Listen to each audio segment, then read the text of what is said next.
There we go. Hello, everybody. We're all having a wonderful day.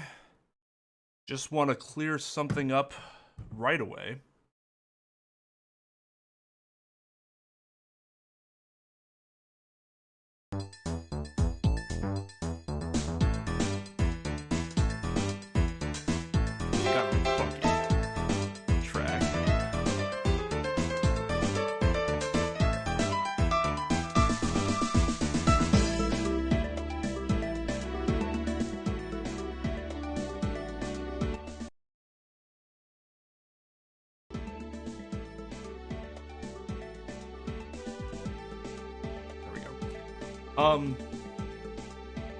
If you guys see me make some weird faces at some point,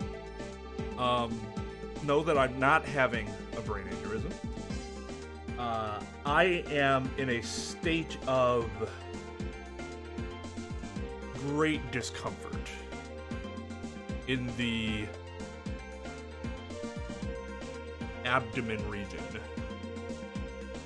It is unpleasant. Tried to solve the issue before stream started, was unable to. So I'm not generally a person who deals with this often, so I really do apologize if I accidentally break wind on camera. That would be the first time that it ever happened. I really hope to keep that streak of it never happening. Oh. I think it's just something I ate, like, is causing an uncommon gas buildup. I did not do the bang of either variety.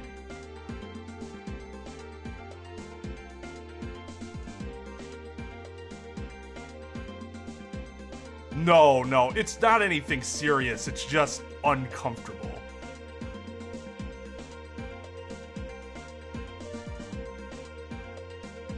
One really good trip to the bathroom would solve it. Problem is, we need to... That good trip has to happen. That might not actually happen until tomorrow. Oh, God. Just normally, I mean, like, it's just not something I deal with, so I deal with it poorly.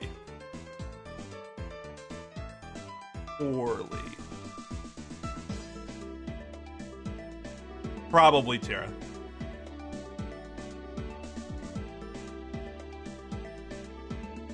True story, Beth. That's true. The silent killer would be just fine. Yeah, see, we don't have like anything around that would be useful right now because we just don't. Humble bragging. We don't deal with it very often. Still, now I'm fucked, right? Because we're not prepared for when it does happen. Yeah, this is being played on BlueStacks.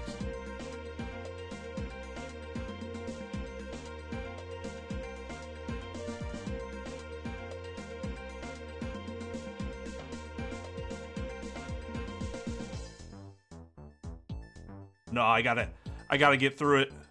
If Michael Jordan could play basketball with the flu, throwing up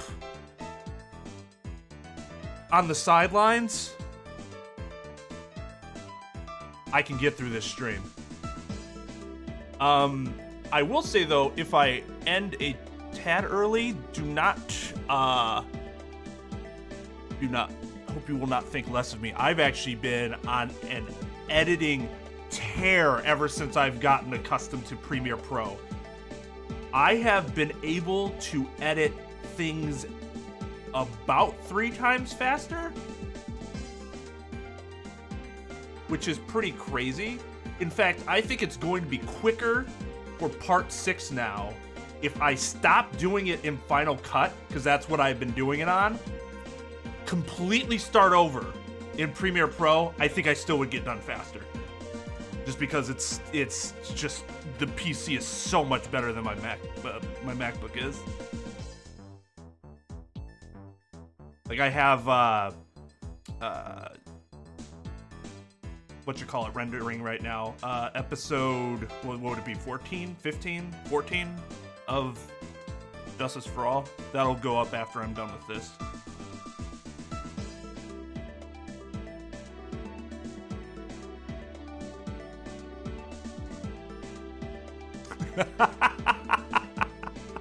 I'm glad you didn't let me get away with that, Tom.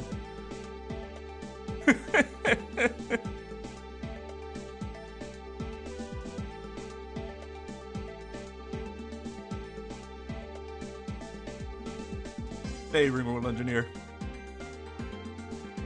Hope you have a good evening. Thanks for dropping by. Maxim, Tom, Ventus, Ran, Proxy, Flying Stickman. Does it run smoothly? It does. The only time we had issues was apparently it's something that's like a known problem. During the Apollo Justice stream, we had, I guess the mobile port has some issues where every once in a while the sprites can disappear, which really led to some humorous moments, more so than anything, but that was a snafu, if you can call it that. Other than that, we've been fine. Yep, no Pepto, Tums, or Pepsid AC. Unfortunate. I would kill someone for a Sprite right now. Literally murder them. No, I would never do that. Let's see. Beth, Tara, Lugia. Yeah, I saw that you play Transformers on Twitch, right? Nico, Neko, Final Dog, Aizano, Ryzen,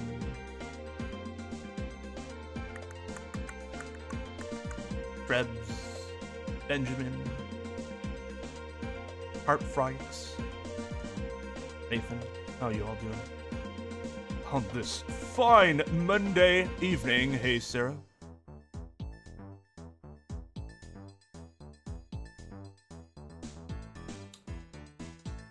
Oh, I didn't make it a command because it's in the description. But that might be a good idea. Chris, what's up? Ginger ale? I would commit manslaughter for some ginger ale right now. Not first degree intentional murder, but I would accidentally kill somebody for some ginger ale.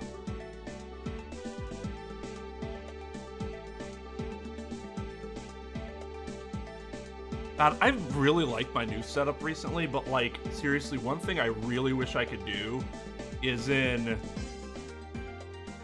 I'd really like to be able to push the camera back.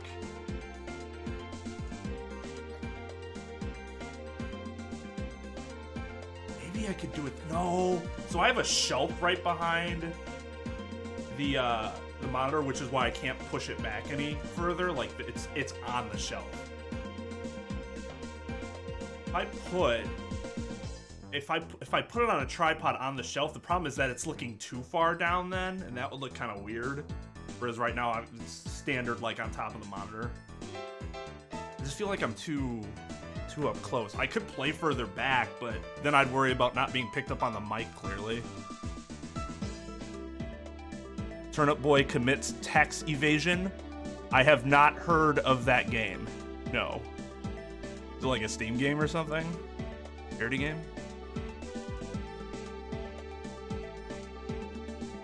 This one's just a direct port. Yeah, we haven't had any issues with this one. So seems that you're right about that.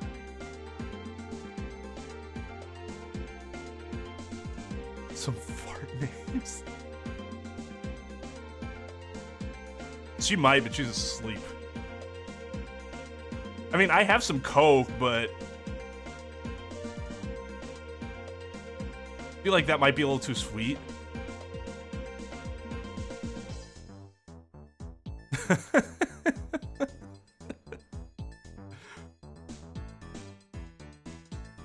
Yeah, I don't find them to be as sweet. I don't know if it's the sweetness, but it's easier to drink those types of sodas when your stomach isn't feeling good because they're not as sweet as like Pepsi or Coke.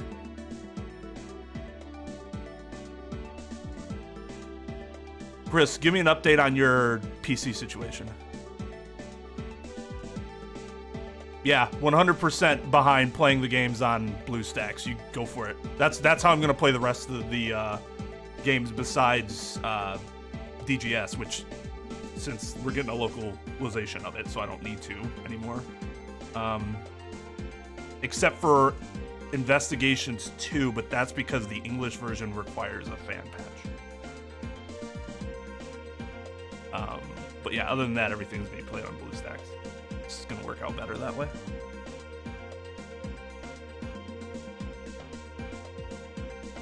Yeah, I don't know what Turnip Boy is. Sounds interesting.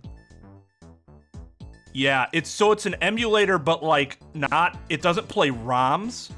Like I purchased this game on Google Play and added it, and the BlueStacks then added it to its like my BlueStacks library. So now BlueStacks can play it on my PC.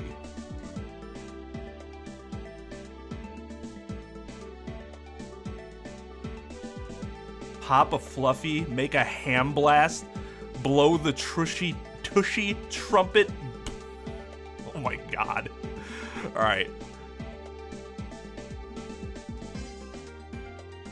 You might have to take it into like someone that can fix it, because the problem is like I can't, without like being there to like physically inspect everything, I can't really do anything else in terms of offering any suggestions. Those are all the things I would have tested myself.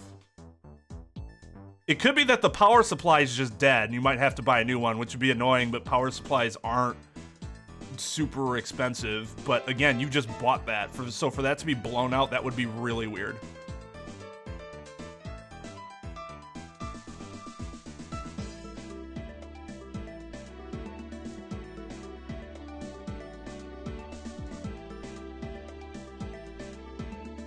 Probably not, just because I've really liked how these run. I think BlueStacks gets them. They look really good. And I know I have issues with being able to emulate them. Citra is just so like, if you change to the wrong version, all of a sudden the graphics or the sound could be completely fucked up, and it's so weird how that happens. It'll just be I think it'll just be safest to run it through BlueStacks. Nope, you haven't missed anything yet. Just my uncomfortable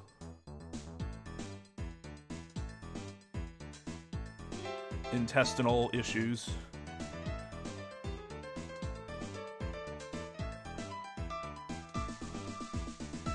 No worries, Void. Watch the VOD. No problem.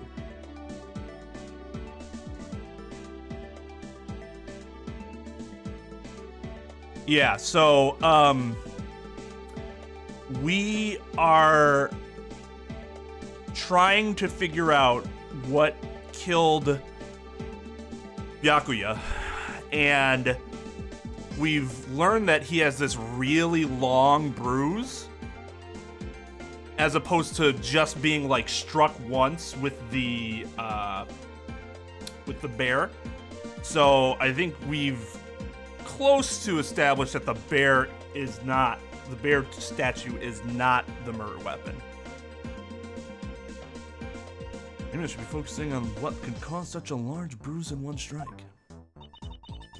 Oh yeah, okay.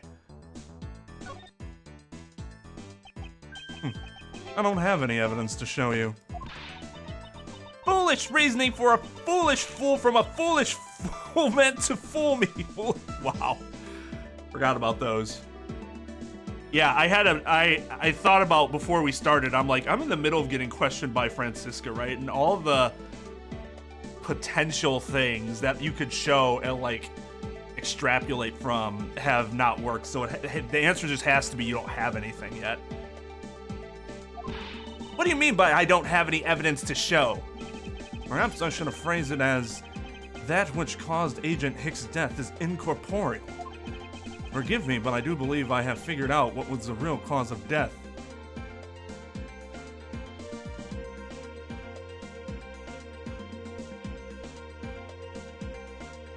Is there any really difference between these two? I mean, I guess suffocation doesn't have to have... The victim fell from a great height and subsequently died as a result. In other words, the real cause of death is free falling to the ground. He fell to his death? Yes, this is the only plausible possibility. The victim has extensive bruising on the back of his head and his back. His pussy and his crack. And the only rational explanation for these injuries is that he fell to his death. I'm such a fucking child from the early 2000s.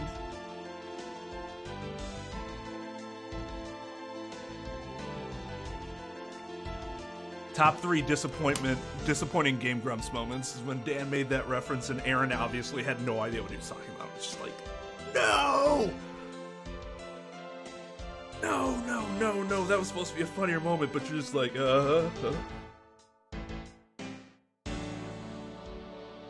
I'm free falling. Oh, study for your driver's test simultaneously. Good luck on your test. Yo, what's up, JB?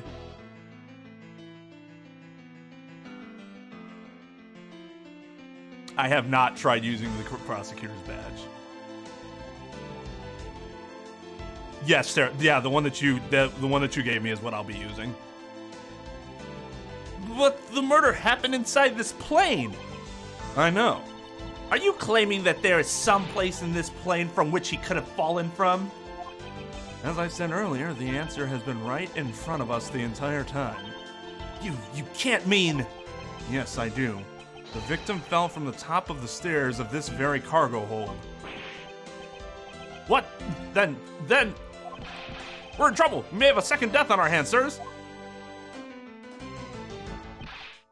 Hey, you! Tell me you aren't dead, pal! What? Why are you screaming? He's alive. Oh, that's great. Yeah. Just great. And there you have it, Miles Edgeworth. It's not possible that Agent Hicks fell over the railing to his death. That man is living proof of that. I suppose it's true that it's not possible, given the current circumstances. The current circumstances? What is that supposed to mean? Suppose that large piece of cargo wasn't there at the time. What would have happened then? He would have been aboard Ginny and Pancake for sure, sir. I suppose that man over there wouldn't still be breathing. But the reality is that cargo box is there. So there is no point in entertaining your wild hypothetical scenarios. It may be there now, but there is no proof that it was always there. Ha, as if there could have been a window of time where that giant box was not there. Ah, but there was. What? What can I use to show that there is a possibility the box was not always where it is now? Is it here? Yeah. Take that! You refueled in the Republic of Changfa? Yes, this flight had a short layover in Changfa in order to refuel. But that wasn't the only reason for the layover. We also transferred some cargo. What if the box in question was only transferred onto the plane at that time? To further prove my point, let's take a look at what's next to the box in question. Ah, it's labeled Changfa Express! Correct, meaning it was loaded onto the plane in Changfa. Now, what if the box in question was also loaded on at the same time? It would mean that the box was not here in the cargo hold during the Europe to Changfa leg of the flight, making a clear drop from which Agent Hicks could have fallen to his death entirely possible. Ah, but your theory is still very far-fetched. Then allow me a chance to prove how very likely my scenario is. My first order of business will be to examine that piece of cargo in more detail.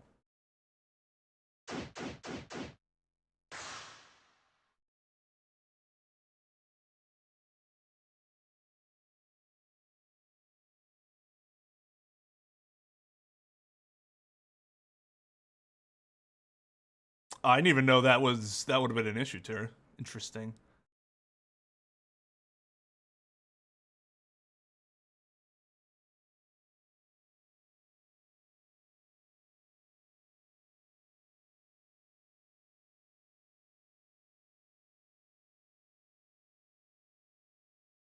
Guys, gals, and everything in between, please don't watch me instead of doing your homework.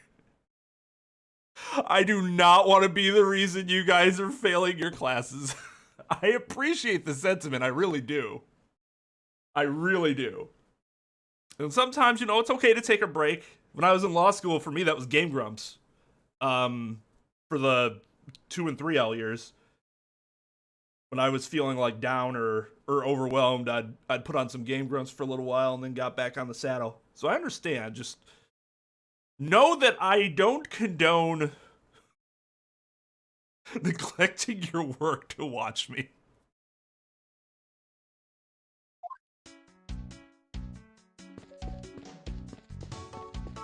You know, for the way he's running, he's not going very fast.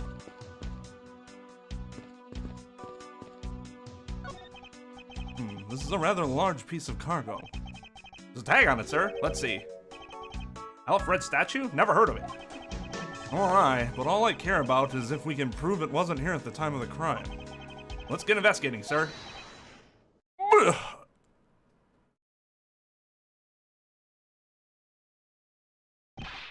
Look here,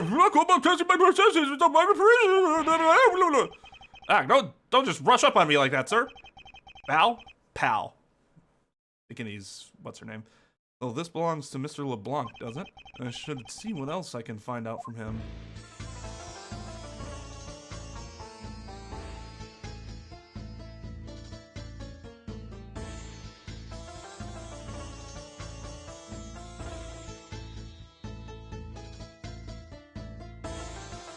My wife and I were just having a conversation about that the other day.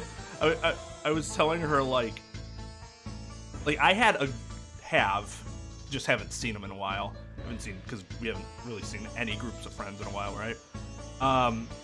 A group of friends that, like, 90% of them are accountants.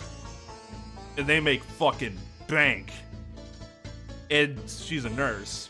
And she makes good money, but, like, compared to, you know, somebody at a higher level, Price Water Coopers, she's like, I slave at the hospital every day, and they make how much more than me? And I'm like, that's what happens when you're good at math. Just be good at math, and your life is set.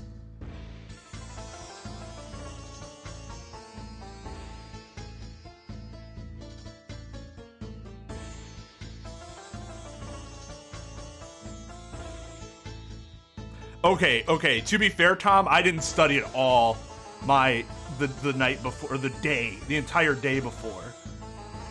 I generally try to stop prior.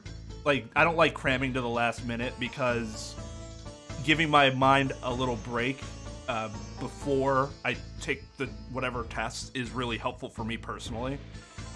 But like with the LSAT in particular, you had the shit down, man. You knew you were good. Yo, what's up, Adamski?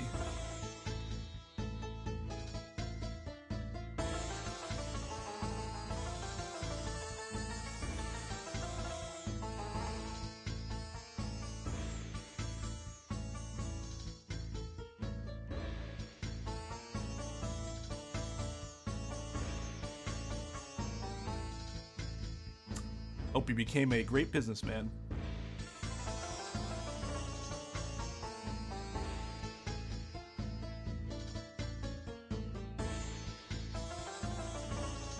Yeah, well, I mean, that's the thing, like, even if you're kind of a grunt accountant, you're still making good money.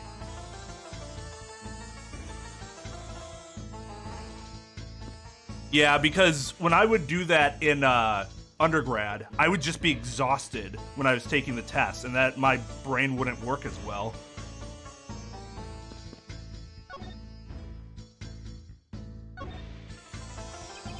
I take it that large piece of cargo belongs to you, Mr. LeBlanc?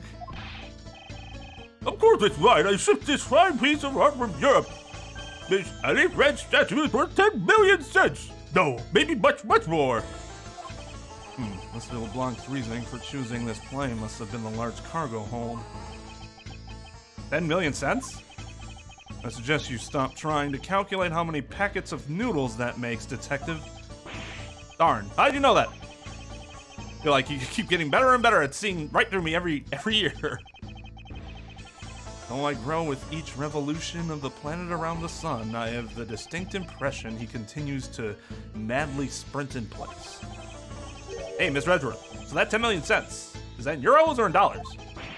Does it really make a difference to our case?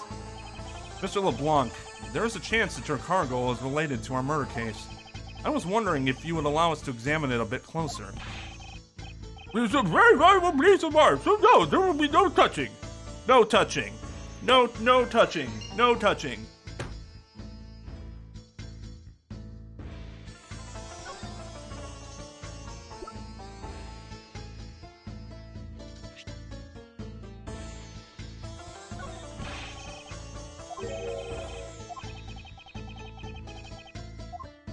That's like literally like I'm showing him his valuable cargo. He's like, oh, that's sure something valuable. Brr, brr, brr, brr.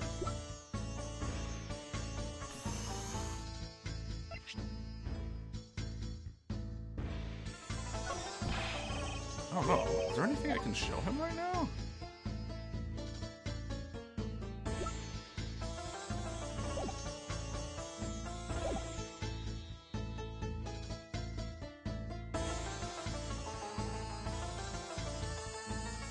I mean, technically, I'm not even on the case.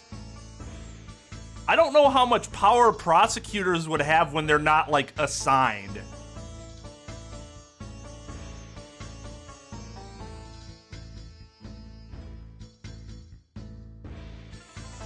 Like, say, versus what a cop can do. Even if they're, like, not assigned to a case, but they're around.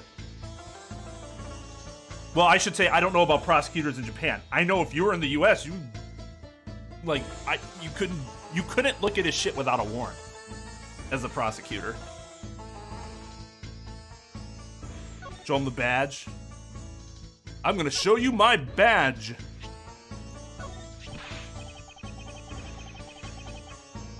I say you have the guts to show me a piece of art at this time, but from a single badge I can already tell it is mostly worthless.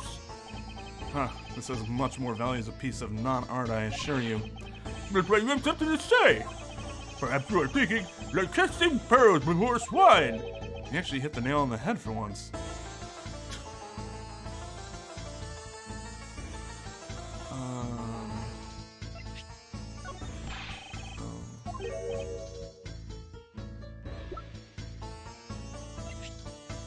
What if we show him... No. What wait, I'm going to surprise this piece of cloth soiled. I assure you it wasn't me. I believe it to be the work of the killer. I will teach that killer a lesson. You be sure I will.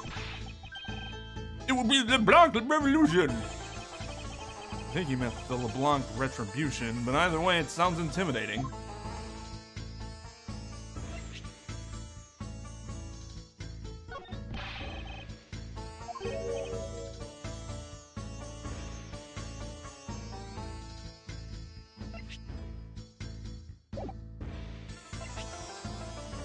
I showed him this already, didn't I? Yeah.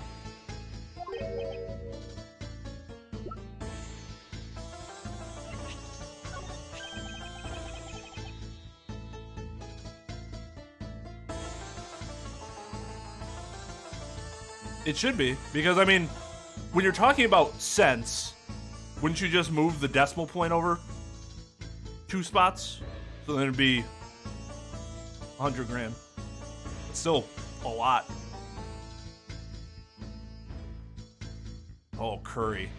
Curry sounds fucking good. Except if I eat anything right now, my stomach will just be like, what the fuck's your problem, dude? I tried to communicate to you that We're having some problems down here, man. God. Grossest episode of Cells at Work yet. Operators finally paid me my wasted money. Alright, but there is absolutely nothing inside this wallet. How dare you try to trick me? I was super fraud. Mr. LeBlanc, are you seriously considering a courtroom tango with me? I hope not, but in case you are, there's a certain lawyer I can introduce you to. Okay, none of this has been helpful.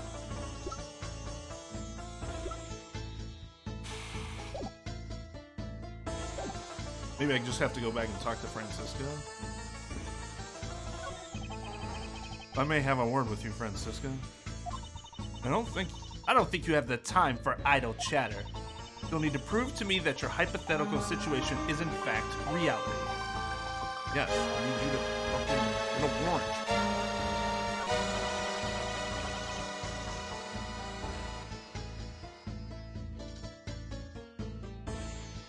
Yo! Are you here, Chavez, or does that just renew? In any case, thank you so much, my dude, for the renewed membership as a valedictorian. 18 months. 18 months in a row. Man, is that how long we've been monetized? You can always just look at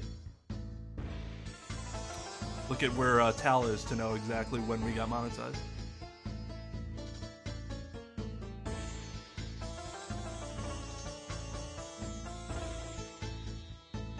Baker's chocolate? I've never had that type of curry.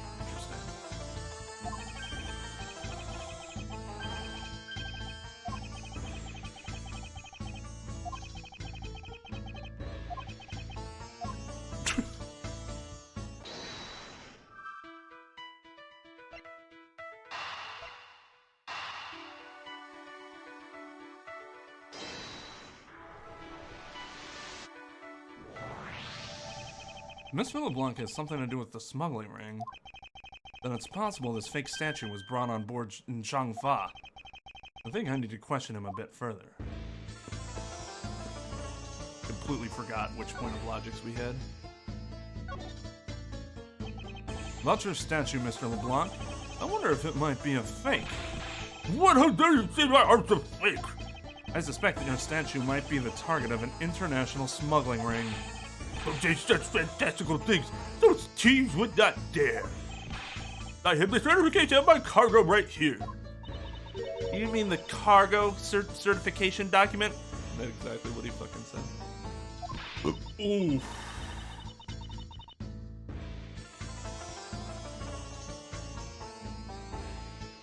Oh, that didn't feel good.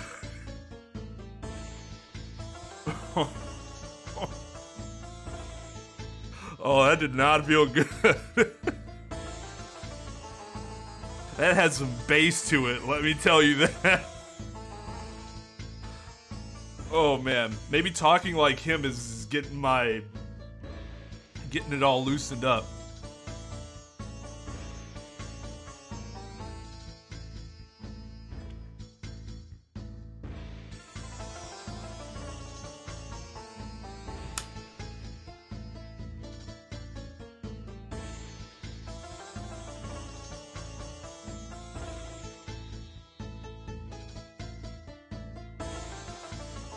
What is chicken mole? All I have is almond milk. Would that work?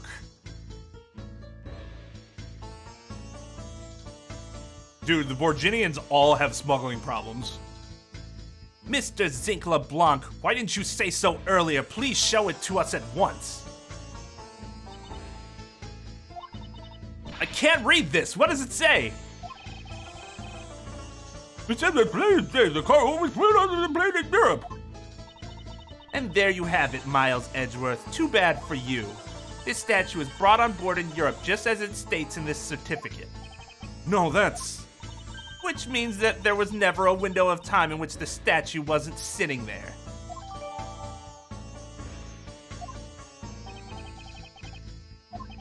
I respectfully disagree. We can't discount the theory until I see the statue for myself.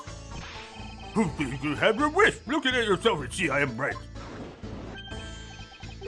This, I know where I've seen this. I know I've seen this somewhere before.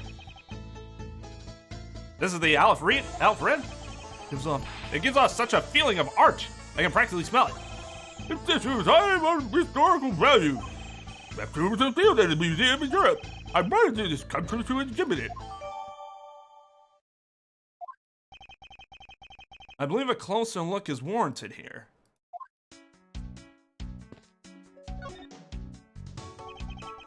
So this is the infamous Elif Red statue. What is it, Mr. Edgeworth? Did you find something? There's something wrong with this picture. We should examine it in more detail.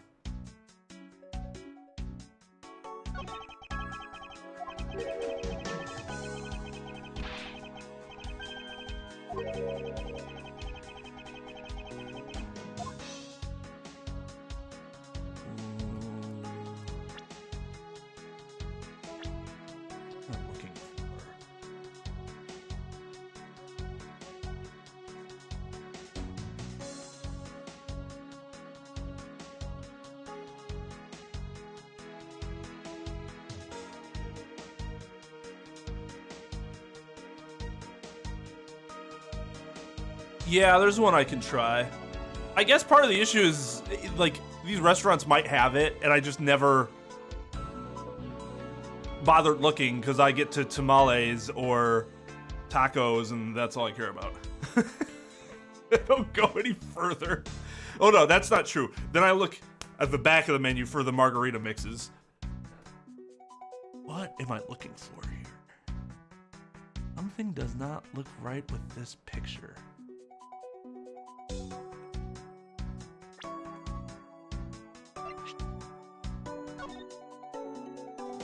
The eyes are different.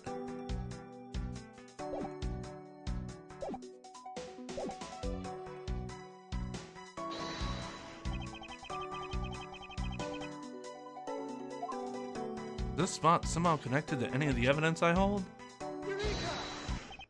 These eyes are awfully orange, don't you think? And we all know how I feel about orange, don't we, detective? Yeah, and pretty shut the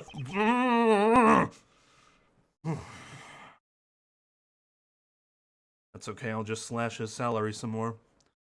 And he won't be able to afford any oranges.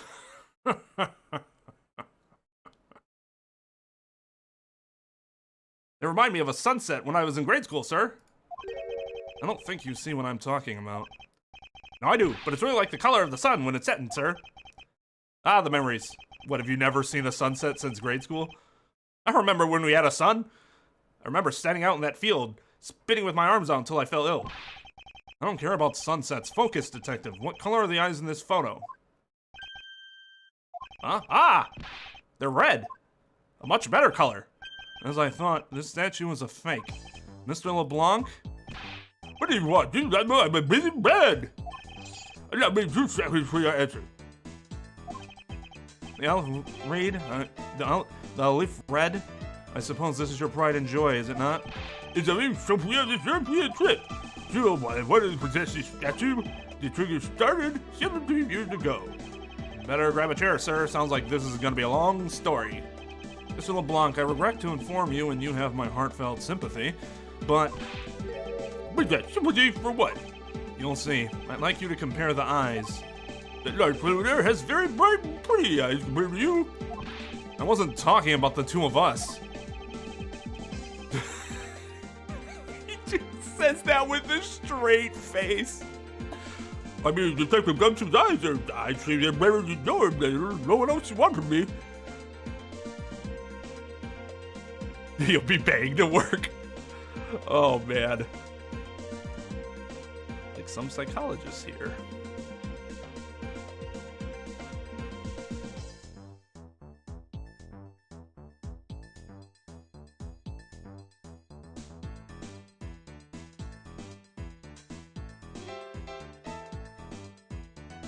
Read how pretty it is.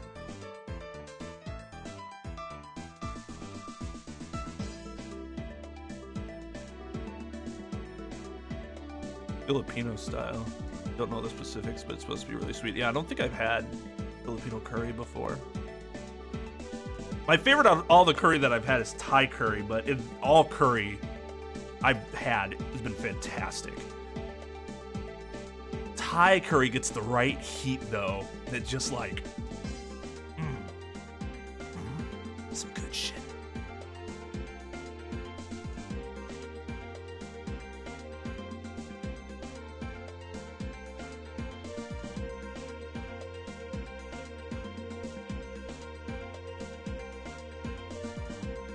Yeah, I mean, I frequently eat spicy food and then drink alcohol.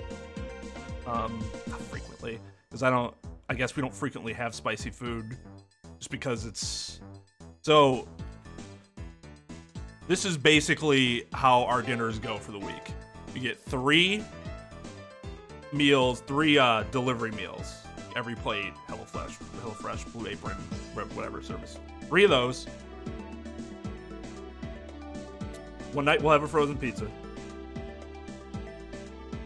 One night we'll eat out. One night I have dinner with my grandparents. And the other is kind of a wild card. We'll like prep something on Sunday for the week for like lunches, and we'll have that for dinner on Sunday.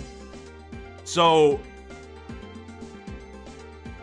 really the spicy stuff can only come in one of those 3 meals, and if there aren't any spicy meals on the menu for that week, then I can't eat spicy.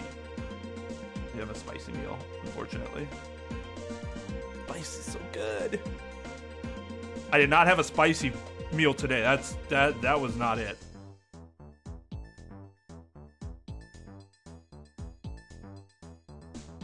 Just use your lawyer powers to send him to jail. Straight to jail.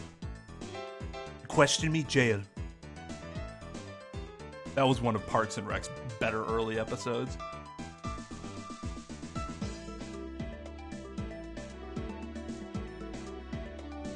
I have not tried curry buns. We do not have many places with interesting buns around here, unfortunately.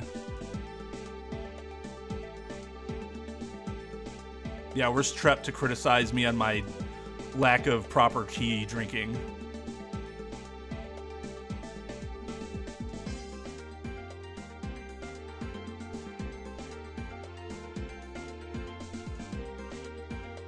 Just the right amount of heartburn. No questioning, no logic. Straight up jail. Jail. I meant the eyes of the statue in front of us and the one in this photo. Maybe said, oh! It's just a photo of the statue on display at the museum in Europe. Alright, somebody needs to make sure he's not actually having a heart attack. How do you see Mr. LeBlanc? The statue before us is a fake. Oh God. I believe that even further examination will be required. Now that we have confirmed that this is indeed a fake, there must be some sort of proof that this was brought on board in Changfa. I will present to you evidence that will resolve the remaining contradiction.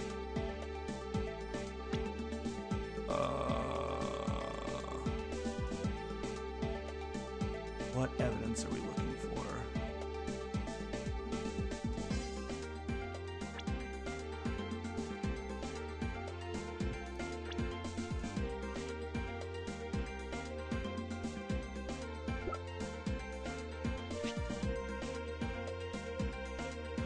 Right. So this, you can tell from here.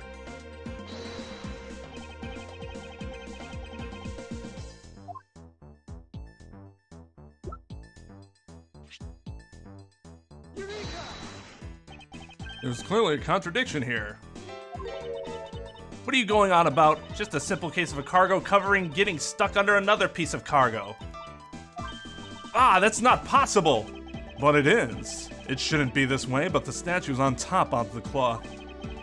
Supposing, let me get a supposing that the neighborhood piece of cargo, God, supposing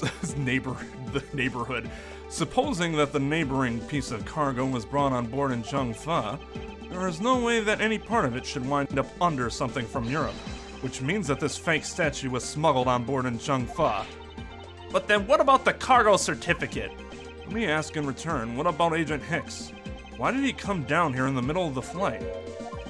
There is only one reason why, to secure proof of smuggling activity aboard this flight. So you say, but I don't believe he had to do that mid-flight. We could have just as easily inspected all of the cargo after the plane landed. That may be true, however, you have it backwards, Francisca. Sure, Agent Hicks could have waited until after the plane had landed, but he had a reason for coming down to the cargo hold. Suppose he had found the fake at the airport, it would have been after the swap had occurred.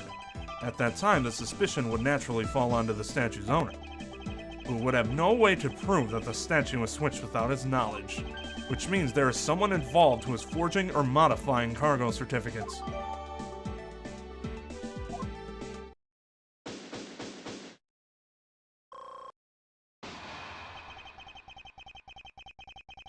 I like when Spittin' Facts just like blows someone against the wall. I guess the victim knew the real version of this was gonna get nabbed, huh? Yes, well, this photo could be seen as nothing more than a simple souvenir. It was in fact taken to be used as a reference document later on. Next, Agent Hicks had to secure proof that the smuggling had taken place. He came down here to take a picture of the cargo hold, a rather empty one at that, right before the fake statue could be loaded on board. A photo of the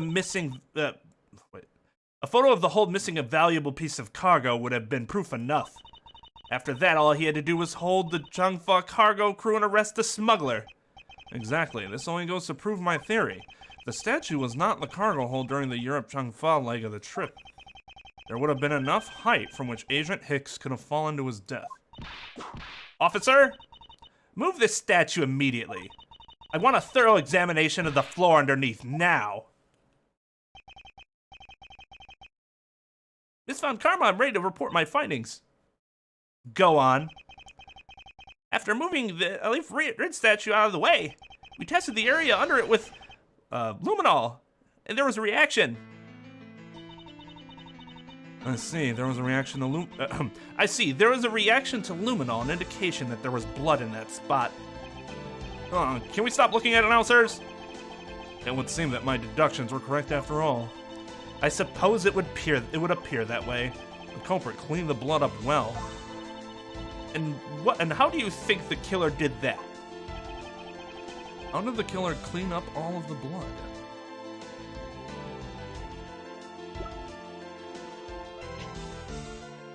Take that!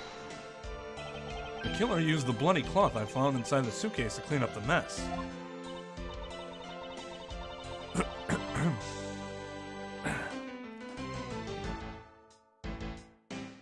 Yeah, what's up, Easy?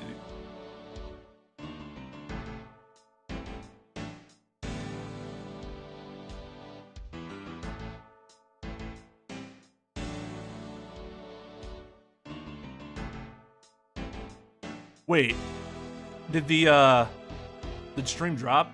It is going to drop. Oh yeah, drop frames. Yeah, I still haven't fixed that problem yet, so we'll still have a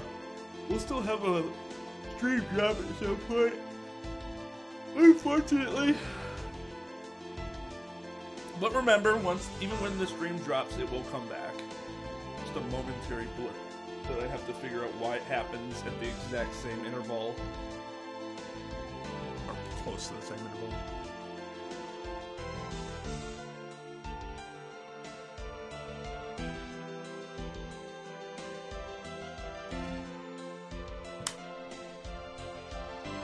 Yeah, it looks like we dropped 2,000 framos.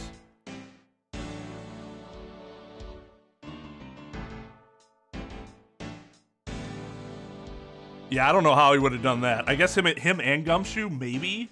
Gumshoe's pretty fucking strong. I see. They had a need to clean up all the blood before the plane landed in Changfa. Yes, because otherwise the cargo crew would have discovered it during the layover. So you guys are saying that the murder happened before the plane landed in Changfa? There is no other conceivable timeline for the events of the murder. If that is true, then that throws a certain person's testimony into doubt. If the murder occurred before we landed in Shangfa, then this becomes highly suspect. Miss Mealy's, right?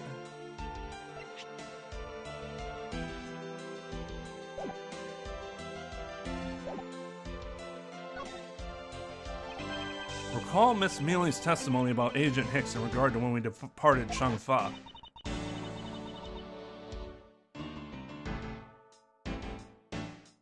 I saw Mr. Hicks sitting in his seat at 5 a.m., you know. She claims Agent Hicks was alive at the time of the service calls, but that totally contradicts the facts, sir. But why would she lie about something like that? I think the only person who can answer that is Miss Mealy herself.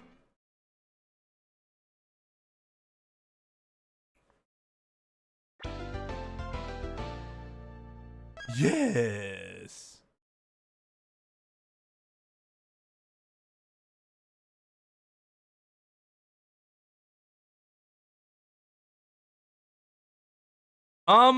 Maybe, but this didn't start happening until I replaced my router. I replaced my very basic router with a much better router, but there could be stuff going on with it that, like, I just don't understand because it's so much more sophisticated than the other one was. If there wasn't that, like, very obvious that very obvious correlation between when it was happening, when it started happening, and when I replaced the router, I would think it might be some outside factor, but I don't think. I think it's the router. I just got to figure out why.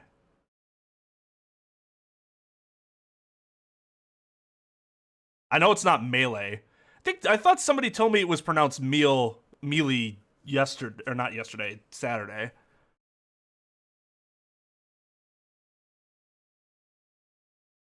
What I don't have set up, that I had set up before were static IP addresses. So that might be what I need to do.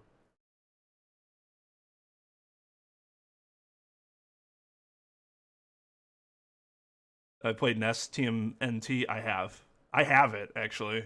I hate it. I assume you're talking about the original, right? Not the arcade game? Or the Manhattan Project? No, it's like I said, there hadn't been such an immediate, like, I changed my router and now suddenly this happened, I could believe that there's something else that's problematic, but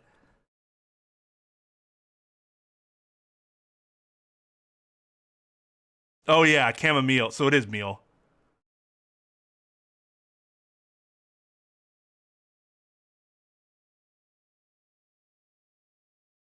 God, don't add the fucking E to the end. That makes it confusing.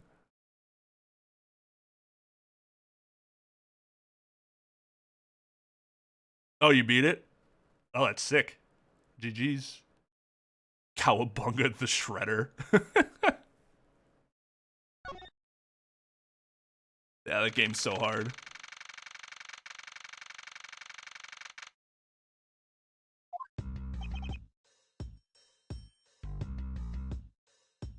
Okay, that's seriously like a safety concern, isn't it?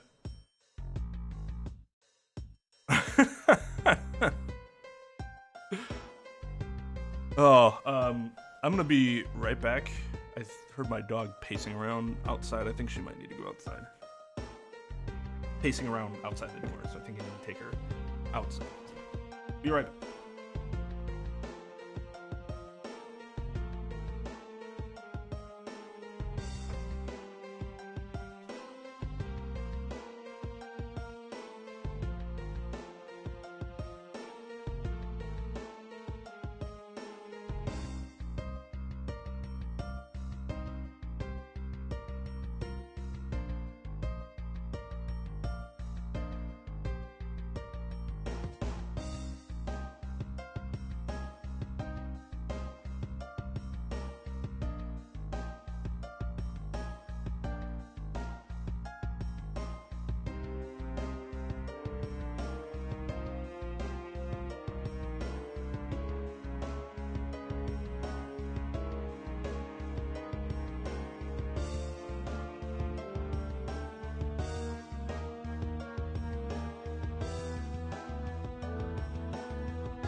Yep, 'twas the case. Quite thirsty, too.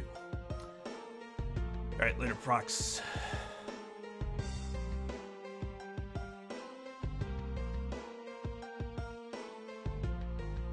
I wish I had that energy. That low energy. Low energy meal. Miss Meal? Miss Meal? Huh? I completely forgot about her fucking shirt.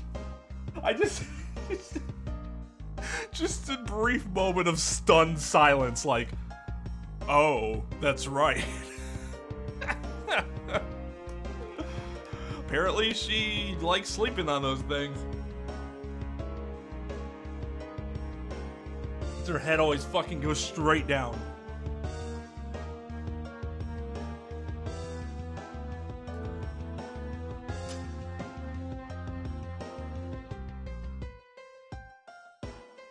You recall what you said earlier?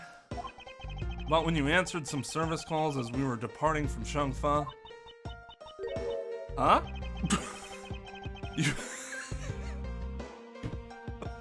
No? You said that Mr. Hicks was sitting in his seat at that time. However, that is simply not possible, because Mr. Hicks was dead long before we ever touched down in Changfa. Oh? Miss Cammy Meal. Maybe I didn't see what I thought I did? Smile, grin, XD. No one could make a mistake so large, Miss Meal. But I make that kind of boo-boo all the time. Ugh. This is going nowhere. There must be a better way of resolving this contradiction. Very well. Miss Meal, if you would please tell me about your alibi during that time span. From just before we were to land at 3 a.m. and 6 a.m. when the body was found. Are you telling me I'm a suspect, Mr. Edgeworth? XD.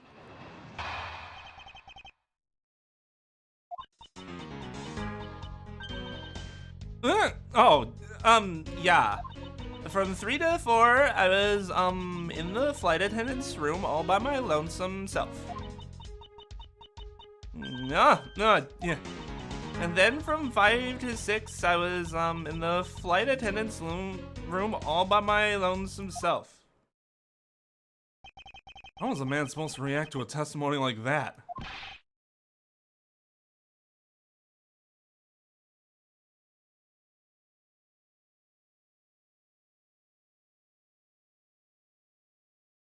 That was me before I finally cut litigation out of my life. Take it, like, never thought I'd ever have to take naps in the office. Just had to take little power naps because I'd be fucking exhausted. Miss Meal, wake up. Ah! She fell asleep again. Looks like the only way I'm going to be able to wake her up is by pressing her. I mean, not now.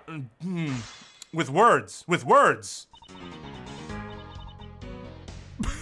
Press. Miss Meal, wake up. I'm awake. Miles Edgeworth, I demand that you do something about this flight attendant this instant. I asked me to wake her up when you can finally put that whip to an appropriate use. She might fucking murder her on accident. She uses the whip on her.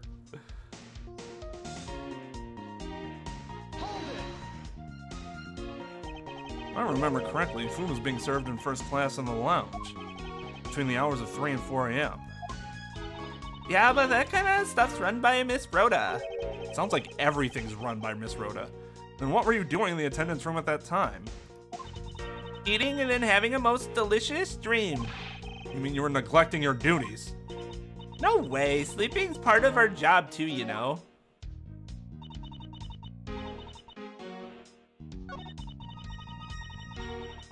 I love that this is fucking part of the testimony. Miss Meal, how many times do I have to repeat myself? Wake up! I'm awake, There we go. Oh! What the fuck did you whip me for, sir? Oh, what did I miss?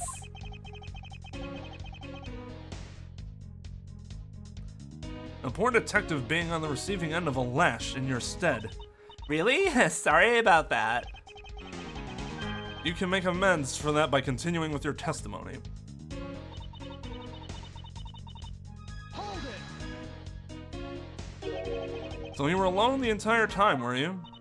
Yeah, no one else even popped their head in to say hi. Oh, well, I think a contradiction just popped in to say hi. What should I do? Should I raise an objection? Miss Meal, there is a clear contradiction embedded in your testimony. Huh? What are you talking about? It's not possible that you were alone in the attendance room the whole time from 5 to 6 a.m.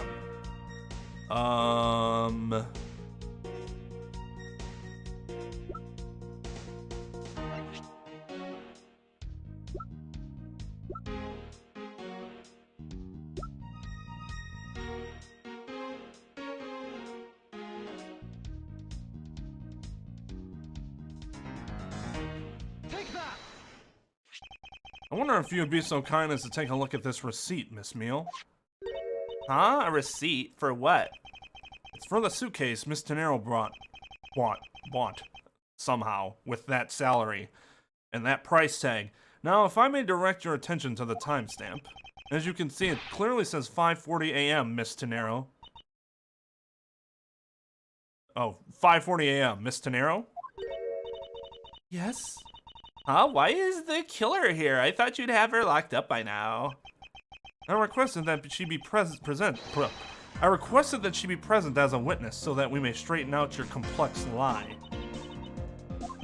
Now then, Miss Tenero, between the hours of 5 and 6 a.m., you took a trip from first class down to the first floor in-flight shop, correct? Yes, I went to the shop to buy a suitcase, after which I went straight to the attendance room to drop it off. And did you see Miss Meal there at that time? No. So, Miss Meal, where were you really between the hours of 5 and 6 a.m.? Miss Cammy Meal. Huh? The bathroom? Question mark? I'll be the one to ask the questions here. Yeah, maybe that's it. I probably just missed her. Nature calls, you know. Do you take me for a fool? That's a little too convenient to be true. But it's the truth. Cross my heart. I don't have enough conclusive proof to counter-argue her at this stage. You don't believe me, do you? But please, won't you give me a chance and hear me out?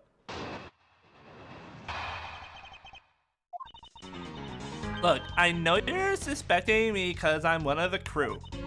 But you think that maybe you should also suspect Miss Rhoda too. She's the one in charge of the elevator keycard in the shop, you know. If you ask me, that makes her super sus. Please leave Miss Tenero out of the conversation. Only you are under suspicion for now. I don't get it. Why are you covering for Miss Rhoda all of a sudden? Oh, now I get it. Maybe you've got your eye on Miss Rhoda. Of course, I'm keeping an eye on her. I can't very well let her escape, can I? Never mind. But you want to know something? Miss Rhoda actually kind of... I have absolutely no interest in people who can't appreciate my sense of design. Now's not the time for this sort of talk.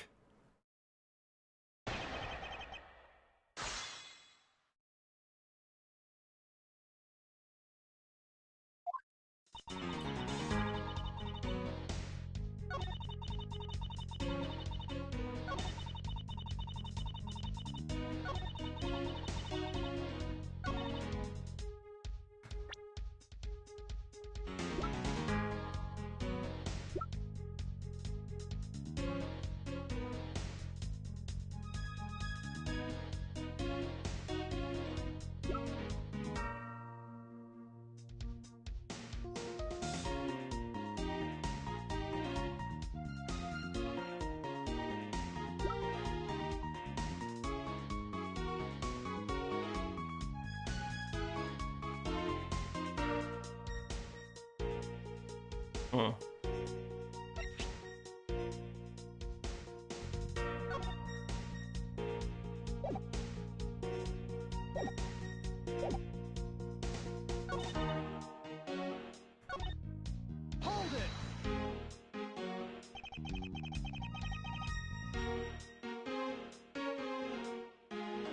I don't know, Zara. I completely forgot about it, and I like had like a very momentary like, oh yeah, moment. Doing some trip.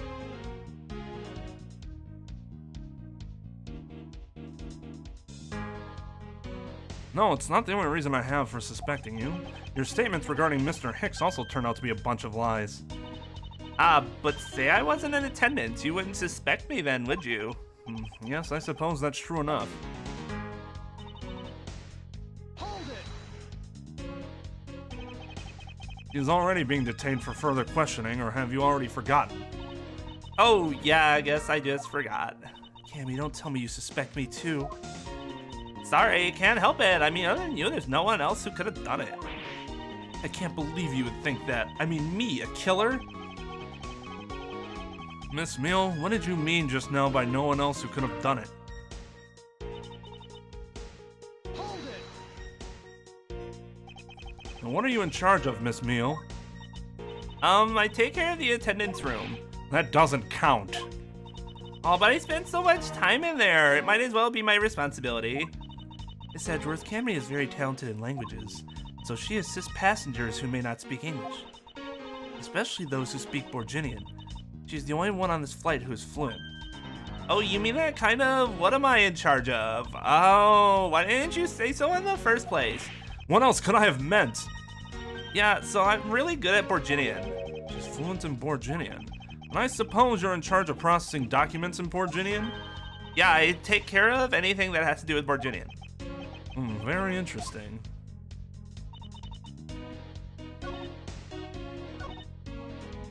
Hold it! Actually, your on-the-job behavior makes you super sus in my eyes. Huh, but why? Well, Mr. Darrell's busy with passengers and all of her other duties. You have a lot of free time on your hands, thus providing you with ample time to commit the crime. Miles Edgeworth, I demand that you cease and desist in this line of conjectural questioning. I won't allow you to bluff your way through this like a certain defense lawyer. But I do not honestly believe Miss Meal does any actual work on board this flight. Oh, that's not true, Mr. Edgeworth, although, well...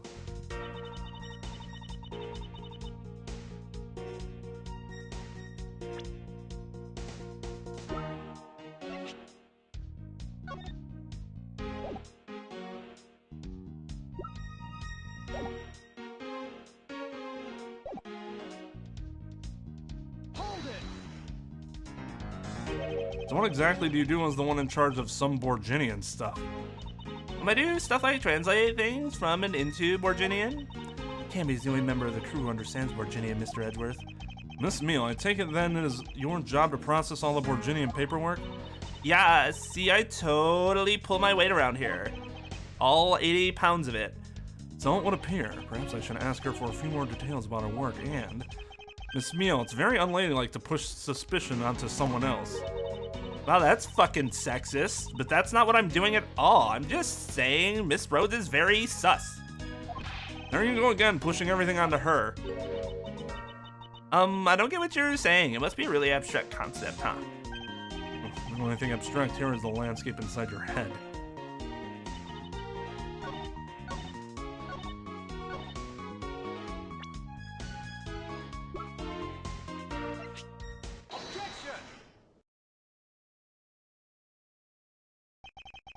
So you are the only one on this flight crew that speaks Borginian.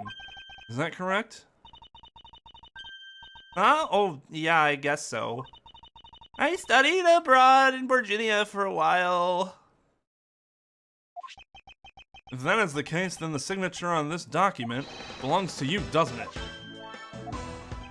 This is a falsified piece of documentation with only one purpose: to lead anyone who read it to believe that Mr. LeBlanc's statue was loaded in Europe. The only person who could have either prepared or processed this document in Borginian is you, Miss Meal. Without your participation, the smuggling of the Alif Reed... Without your participation, the smuggling of the Alif Reed... God, what the... Alif Red. I keep switching the two sounds. Without your participation... Oh, God.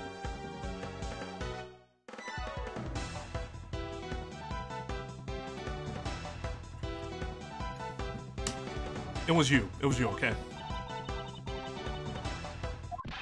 Don't sleep while I'm pointing my finger at you.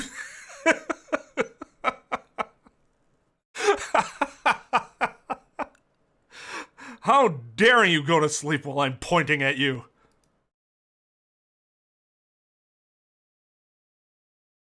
No, she, I read that as she was going to say suspect, but he interrupted her.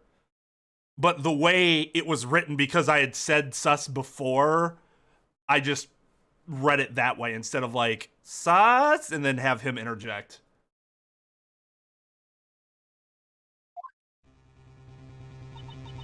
Well, I wouldn't dream of falling asleep on you, Mr. Edgeworth.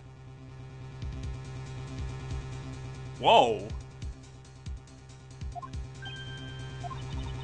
It's exactly as you say. Are you confessing to having participated in the smuggling? No, far from it. It's true that I was the one who signed off on that document. But you can't use... Oh, God. Oof. But you can't use that fact alone to make your allegation of smuggling stick. There is no direct correlation, after all. All you have is my signature on a piece of paper. Really? All you did was sign it? I neglected to check if the cargo had been loaded onto the plane properly. So sorry about that. Seems that she's finally woken up. This is going to be one tough fight. Suppose, and this is just a supposition, even if I was involved in the smuggling, you can't throw the charge of murder on me just like that. Objection! If you were involved in the smuggling, you would have a strong motive to kill. Agent Hicks was in the middle of an investigation regarding a smuggling ring. And just when he was about to close in, he's killed by a member of that ring. Well, did you ever stop to think that maybe Rhoda is the smuggling ring member? For all, unlike me, Rhoda has access to many things on this plane for work purposes. Did you just blow bubbles at me? Well, so perhaps there is some element of a setup at play in this case. What are you talking about? Stop blowing, but don't worry, I wasn't talking about you. I meant the killer. First it was myself, and now it's Miss Tenero who is under the microscope. Seems to me that our killer is going to great lengths to pin this crime on anyone they can. You have no proof that Rhoda is being set up or that she isn't. Actually, I believe that she was indeed the intended target from the very beginning. I believe that the plan was to push all the blame for the crime onto her, and this evidence will prove my suspicions. This proves that the killer was out to frame Miss Tenero from the very beginning.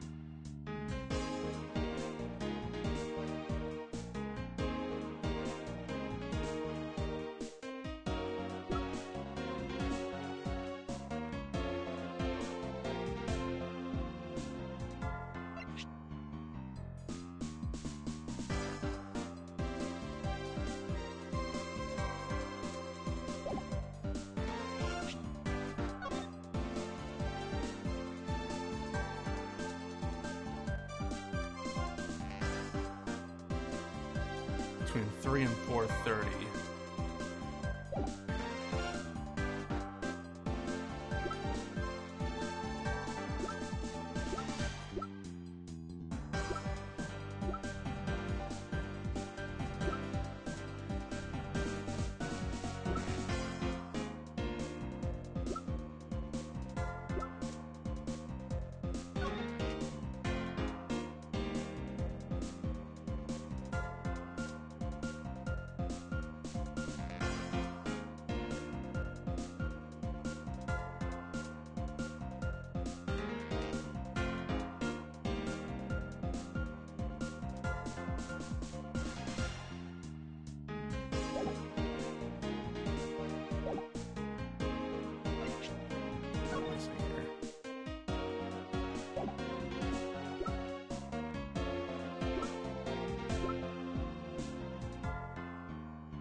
Because this was faked.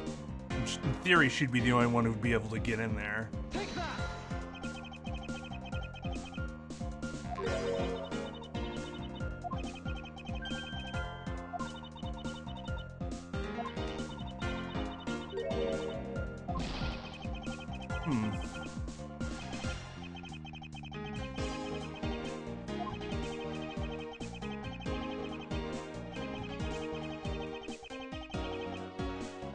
Unaccounted for, but why would it be the phone? Take that! No. Piece of evidence unaccounted for.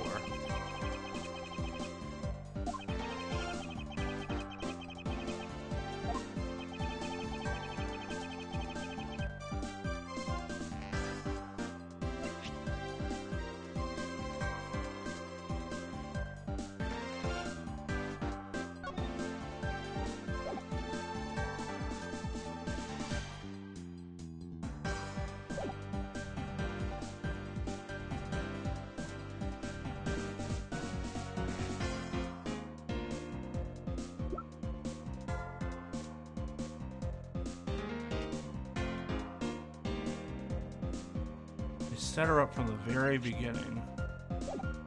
Using what?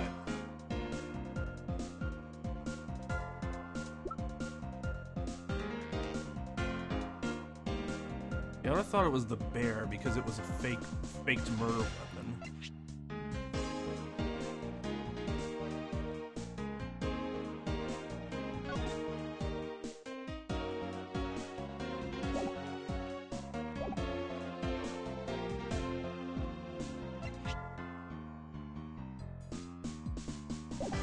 I don't think this was something that was done intentionally.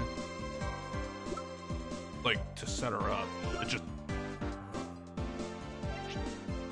Take that!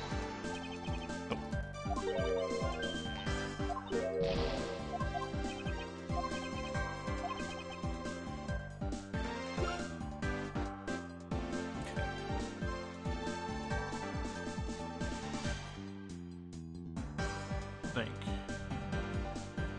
The suitcase itself? Because of its involvement? But I thought the suitcase wasn't involved until later.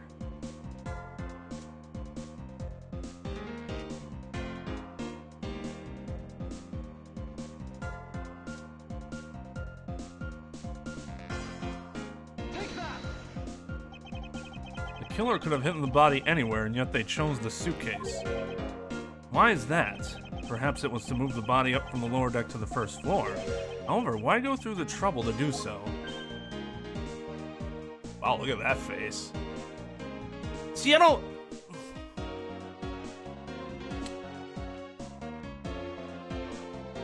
The reasoning for using the suitcase to pin it on Rhoda makes sense. But what's confusing about the way the game presents it is that they make it seem like there was an idea to frame her before the murder had even happened. Like they were planning it from the start. But he's making it seem like it was a decision that was made later. Maybe not. Maybe not. That's why I wasn't thinking of the suitcase initially. I was trying to think further back than that. But if they knew they were gonna murder him, then they probably would have had the cleanup plan right away too, knowing that the suitcases would be in the cargo hold.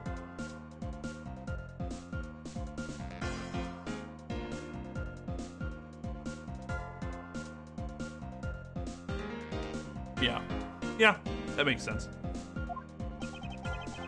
The only way all of these actions make sense is if the killer had wanted to frame Miss Tenero for the murder. Miss Tenero buys a suitcase on every flight she works without fail. Again, how are we just accepting this as truth? Those things cost $1,200. Which means she has to basically make at least $1,200 a flight just to be able to continue affording them.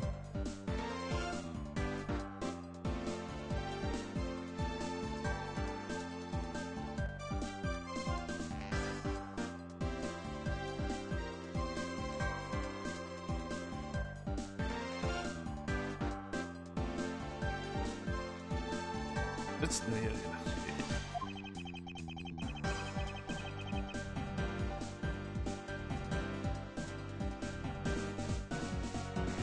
Yeah, the suitcases are in the cargo hold. I don't know what you're trying to point out.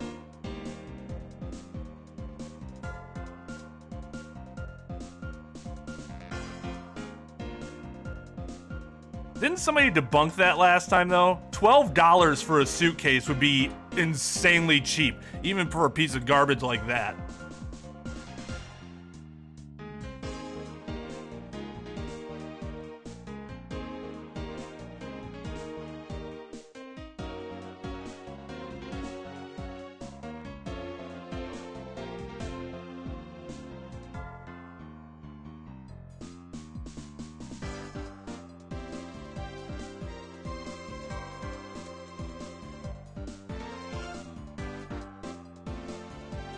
Oh. Okay. I just thought I had missed something. But should her suitcase be switched with the one containing the victim's body? That would put her in a very tight spot. Unfortunately for the killer, the turbulence put an end to that plan. There wasn't enough time to put the body back into the suitcase. Ergo, they made do with whoever was at hand, adapted their plan, and tried to frame me as I lay unconscious on the floor from the turbulence. The killer then went to hide the suitcase in the in-flight shop and brought the piggy bank back to the elevator in order to fabricate a false weapon. A lot of work for a fruitless endeavor, wouldn't you agree? Sounds like the killer had a tough time too, huh? I mean, why did the killer need to frame someone that badly anyway? That is because of the special circumstances surrounding this particular case. What special circumstance dictated the need for the killer to frame someone?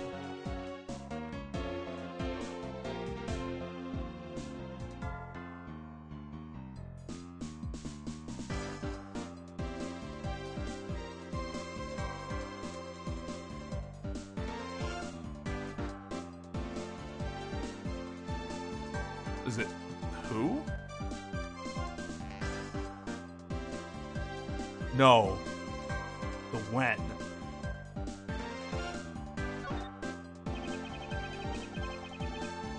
The murder took place before the movie was scheduled to go on.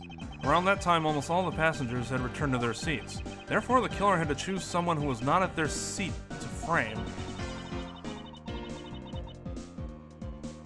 Isn't that an explanation for how the killer chose who and not why they had to? Well, I thought I'd best start from there.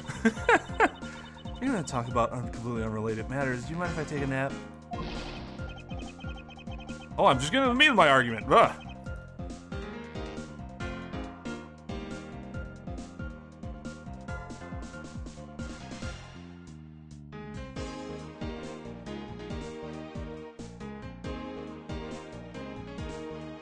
They had to make it so that it seemed like it happened later.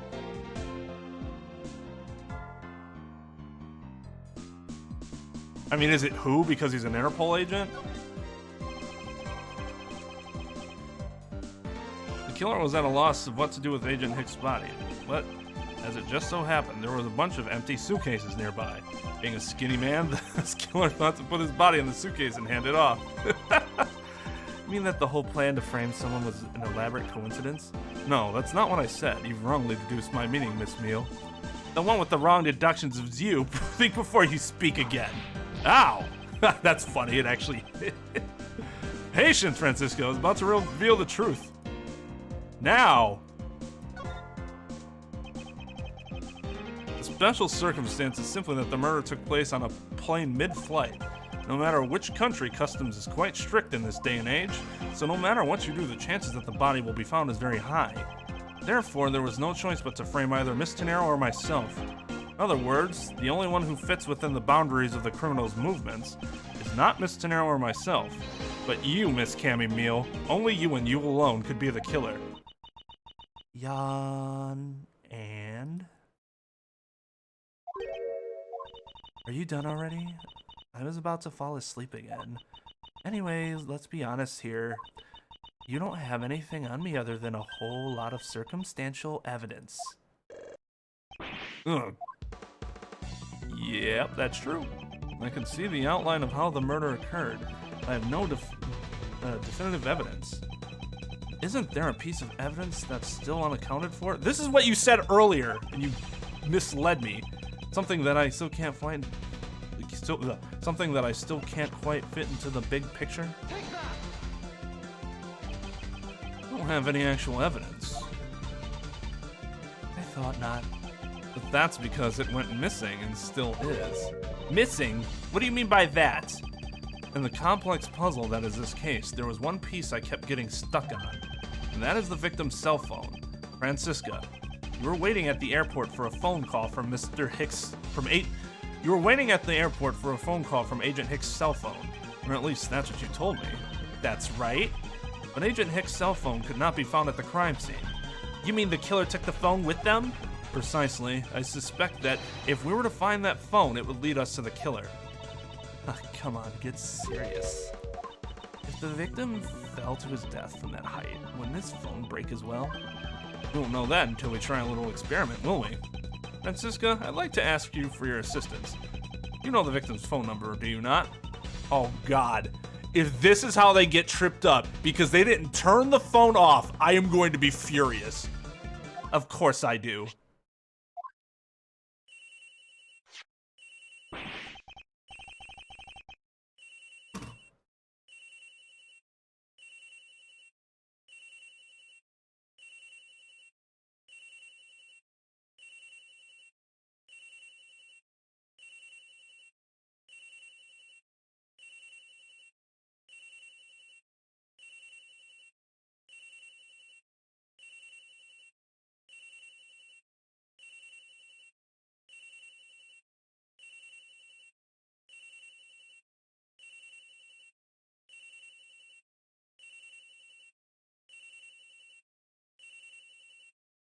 Oh my fucking God, Agent Hit's phone, it's ringing somewhere, sir.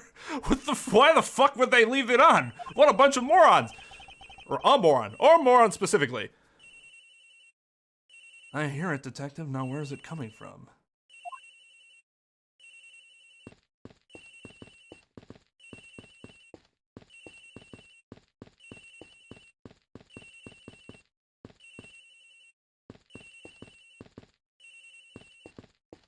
Does it get louder at all?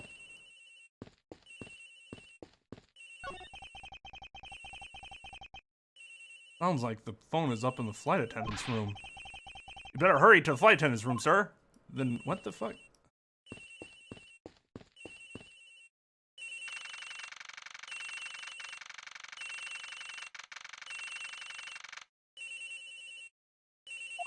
The ring is coming from somewhere in here, sir. Leave no stone unturned, Detective Gumshoe. We must find it. Doesn't seem to be over here. Let's look somewhere else, sir. Doesn't seem like the phone got mixed in with the items in this lost and found pile.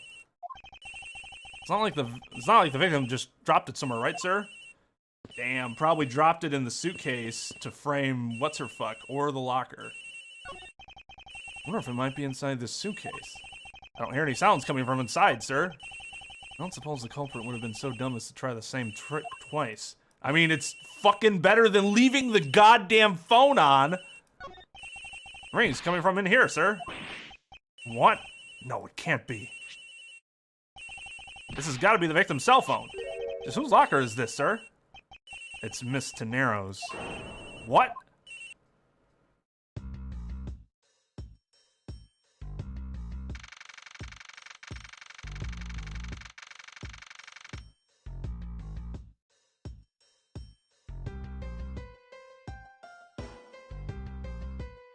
Hey, Jane Amiro. Man, I hope that's not your house phone.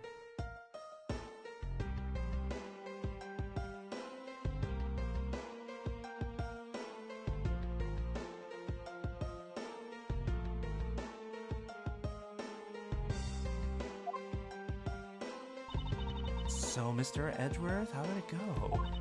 Where did you find the phone? I found it in the flight attendant's room in Miss Tenero's locker. What? But... Rhoda Tenero!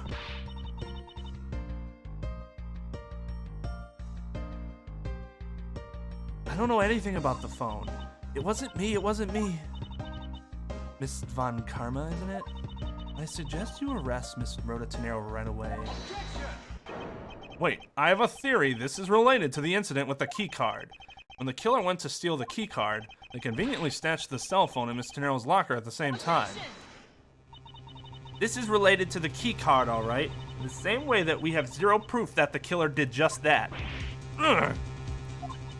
The only voice that sings the truth is evidence. This is the one bird we cannot ignore. What should I do? Francisca's right. I can't offer baseless conjectures at this point. Alright then, why did the culprit take the cell phone from Agent Hicks? Must have something very incriminating on or in it. Hold it! What now, Miles Edgeworth? It's not over yet. We have yet to figure out why the killer took the phone. What? Inside this phone lies the final piece of incriminating evidence that will point us to our killer. We need to examine this phone in more detail.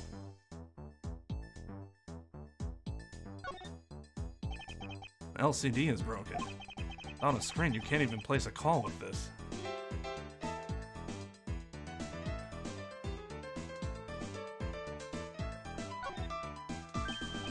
Ah, it's a camera lens. Come to think of it, I wonder, how exactly was Agent Hicks planning to preserve the crime scene of a smuggler? Francisca, I need you to confirm something. This cell phone, can it take pictures? Mr. Edgeworth, I can't believe you don't know about this kind of basic stuff, sir. This looks like a very similar model to my own. And mine can take photos just fine. Do you think Agent Hicks could have taken some pictures with this? In particular, pictures as evidence for his smuggling case? If so, I'd say there may be some very inconvenient photos in here for our killer smuggler. The phone's all busted up, sir. Even a super prosecutor can't repair a broken phone. I'll find a way, don't you worry about that. Yawn. May I go back to sleep now? The LCD screens on the inside and outside are broken, that's for sure. But that's also reason enough to believe that the killer wasn't able to erase the data. What? What do you mean by that, Francisca? Looks like our killer isn't very familiar with electronics. The phone still rang when I called it, meaning only the LCD screens are broken. It's possible that the photos are still there inside waiting to be accessed. All we need to do is transfer the data to my phone. Francisca, your phone if you please. Very well. Transferring. All right, displaying it now.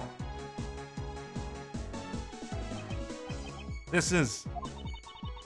Agent Hicks is most certainly trying to obtain some evidence for a smuggling case. Hey, the Aleph Red's nowhere to be seen. I don't know why the name of it throws me off so much. Hey, the Aleph Red's nowhere in this pic, sir. This has no meaning as a piece of evidence in this murder case, right?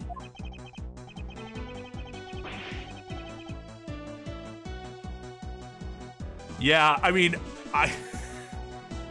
it's kind of preposterous for him to ask that question.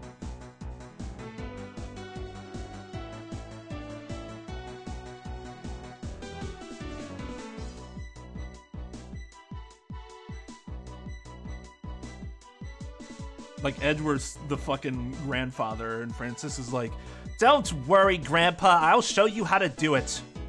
I'll show you how to open a PDF.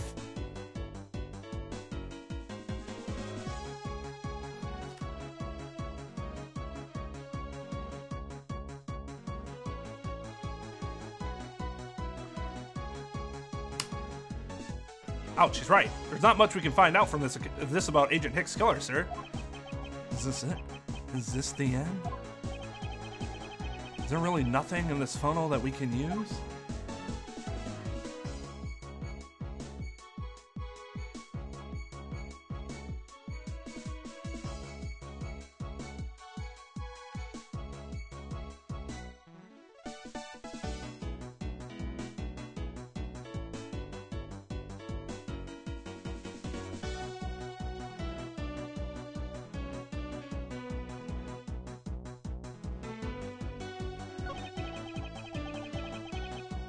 The fact that all the suitcases are here in this photo is odd.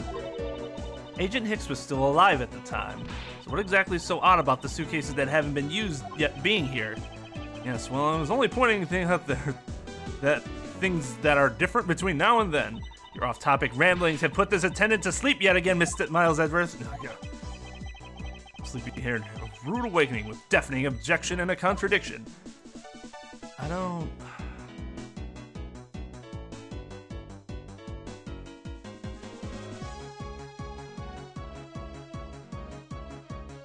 Sheets. Why is it so prominently? This. Oh. Let's see.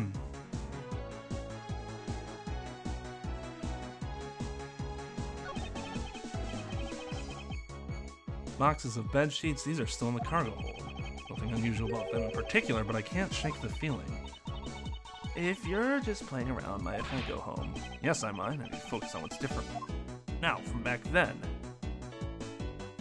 I mean, this is different. There's an entirely different set of shit here, right? What's all this?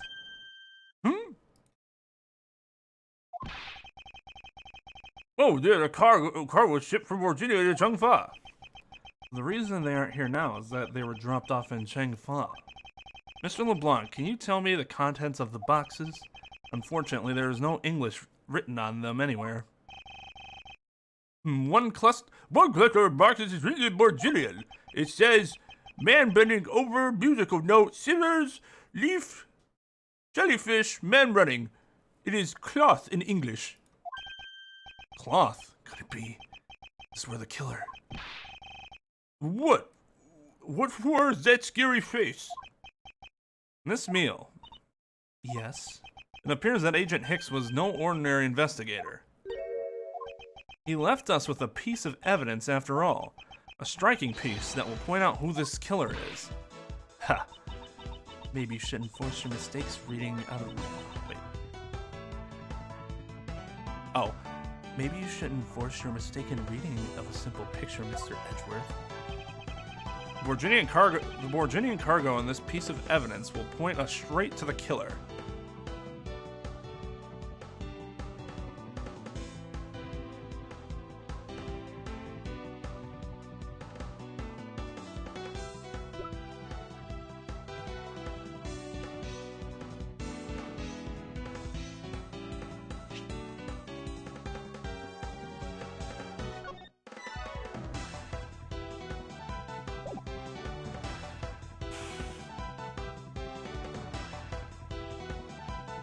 Oh, it doesn't matter, because that just goes loaded after the fact, right? Oh my god.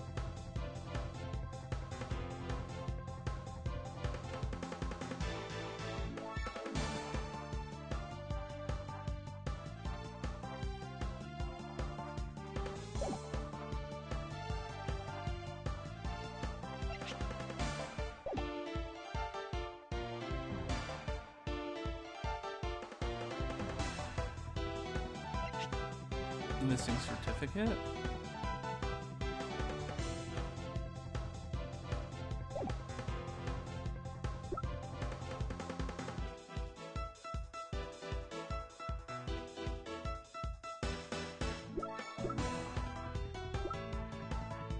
Actually not sure, it's gonna have to be... Take that!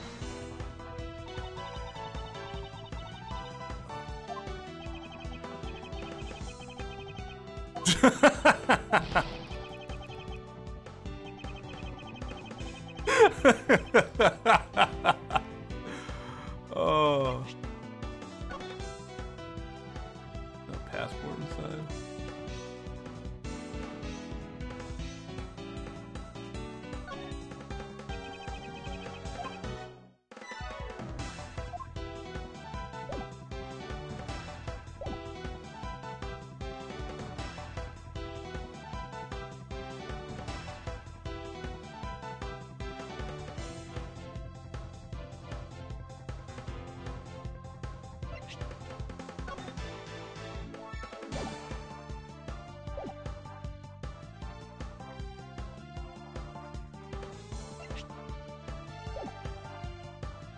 He left us with a piece of evidence.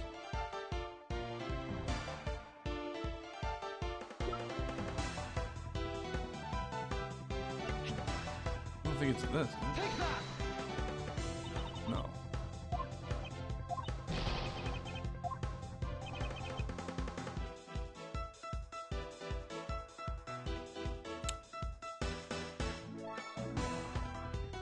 I mean,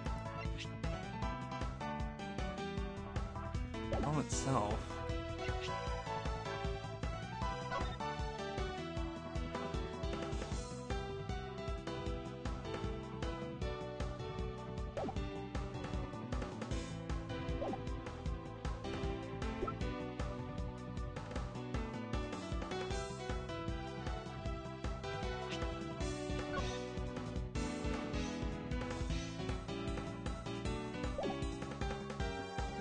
Take that!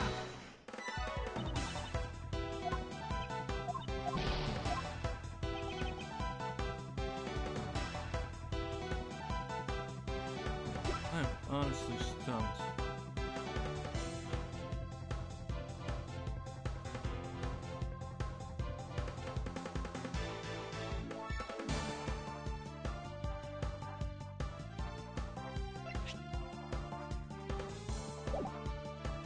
Autopsy report.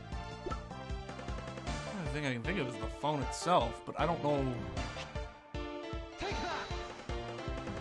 Nope, that's not it.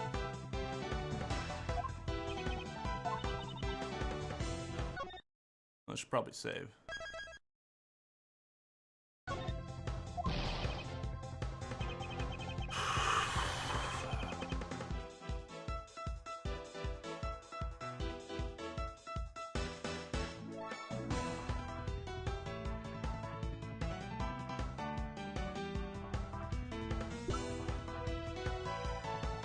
The passport?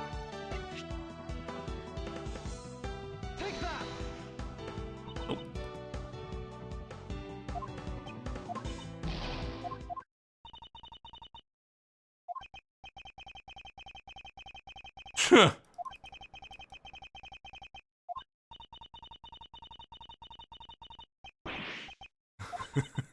Just running away.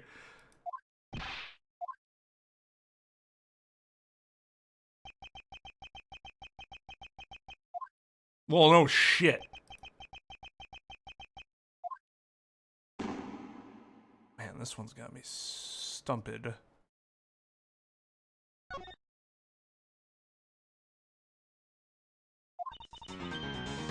Oh. Yeah, we're not going back this far. How do I go to the title?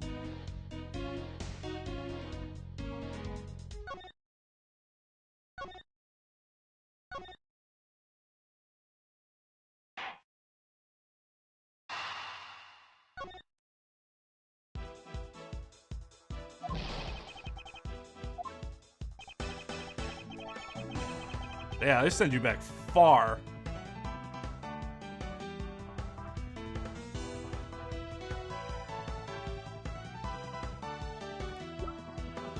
Virginian cargo and this piece of evidence point us straight to the killer.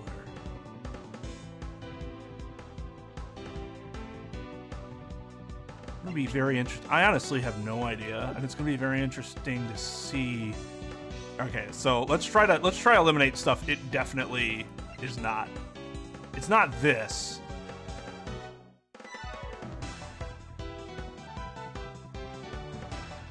Right? Because this isn't, we're not trying to incriminate Rhoda. We already know she lied, so what does that really add?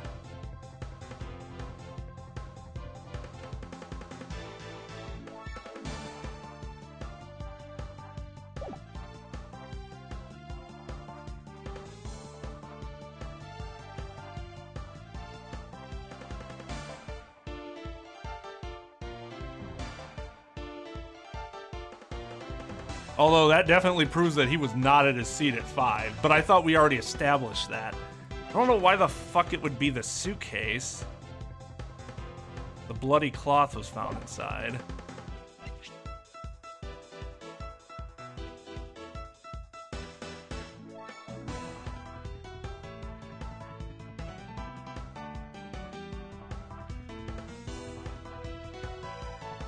Come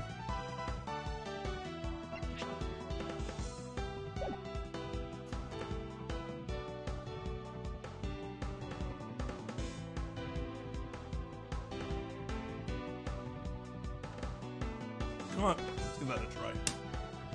I don't think that's it, but I mean, you would just be piling. I don't know why you would. Take that! Yeah.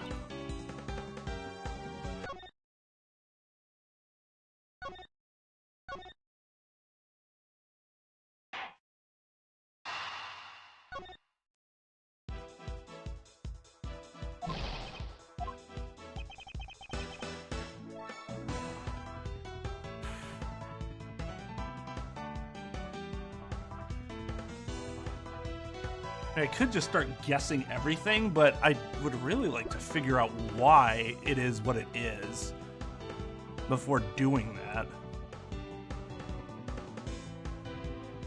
We've used this. Use this. No, wait, we didn't use cloth.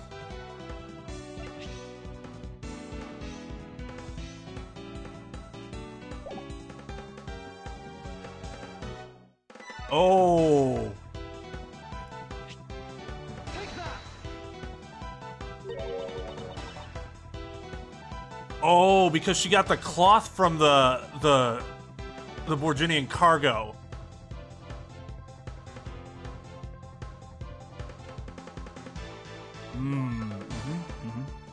Okay. Okay. That makes sense. And what is that supposed to prove? The killer used this piece of cloth to wipe up the blood they had spilled. But there was one thing that bothered me this whole time. Where did it come from? Now I finally found my answer in this very photo. Cargo that was unloaded in Zhengfa had cloth written on it. In Borginian, that is. And this is where the killer grabbed a piece from to clean up the blood with. Yeah, especially since they mentioned the cloth, what, 10 minutes ago? God, dunce. That's right, the killer was someone who could read and understand Borginian. And the only crew member that fits that description is you, Miss Camille. Ah, that's pretty flimsy. The killer probably searched through all the boxes looking for something to use. When you're frantic, you don't care if the box is in English or Borginian. Sorry, but I cannot agree with your assessment of the killer's indiscriminate nature. What? There's no need for the killer to tear through boxes at random at all. The killer supposedly could not comprehend Borginian. Well then. Logically, the killer would have opened this box first. Take that! Hey, it says bed sheets in English right on the box, sir. Precisely, and bed sheets would be perfect for cleaning up blood, wouldn't you say? So what are you trying to say? And if I were the criminal, this box of bed sheets would have been what I would have spotted first. However, the killer chose to use some Borginian cloth. Do you have an explanation for that? The killer didn't want anyone to know that the real scene of the crime was this cargo hold. They were afraid to leave signs that the box for the sheets had been opened. However, the Borginian cloth, well, that's a horse of a different color. Because the killer knew that it was going to be unloaded in the Republic of Zhengfa? That's right. That is why the Borginian cloth was used. The only Borginian reader on board who could make such a calculated decision is you, Camille. Is you, Camille, and you alone. Ugh! That bear ain't gonna help you, bruh. It would be very easy for us to confirm if any of the boxes were resealed. All we'd have to do is contact the Zhengfa authorities in time. We may even find other evidence to incriminate our killer within those boxes. So what do you say, Miss Meal? Why not confess your crime here and now? Or would you rather wait and see what we find out from our investigation in Zhengfa? I choose to wait, because why the fuck would I just confess that? Ooh! No!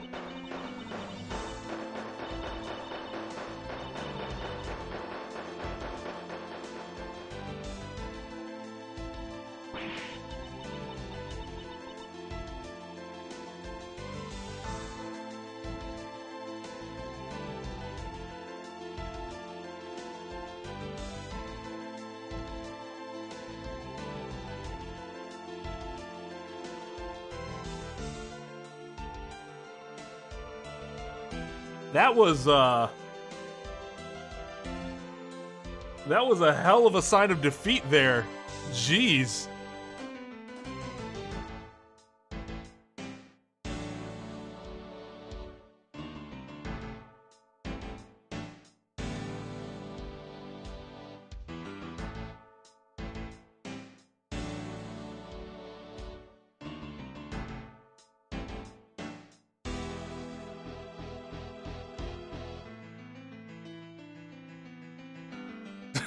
It was fucking crazy. That and the fucking seizure strobe. He was Interpol. I couldn't stop it. I brought him here. He started taking pictures. I couldn't be found out. I was scared I was in trouble. I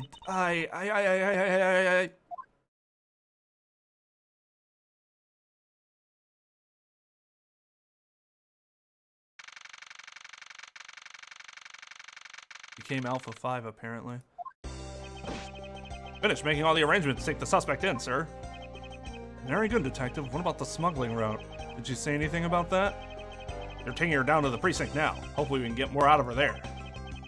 Whenever we even approached the topic, she just started foaming at the mouth. It was scary, sir. He probably wasn't prepared to commit a murder all of a sudden. One thing is for sure, the ring behind this whole mess means serious business. Looks like there's a lot more to this case than meets the eye. Mr. Edgeworth?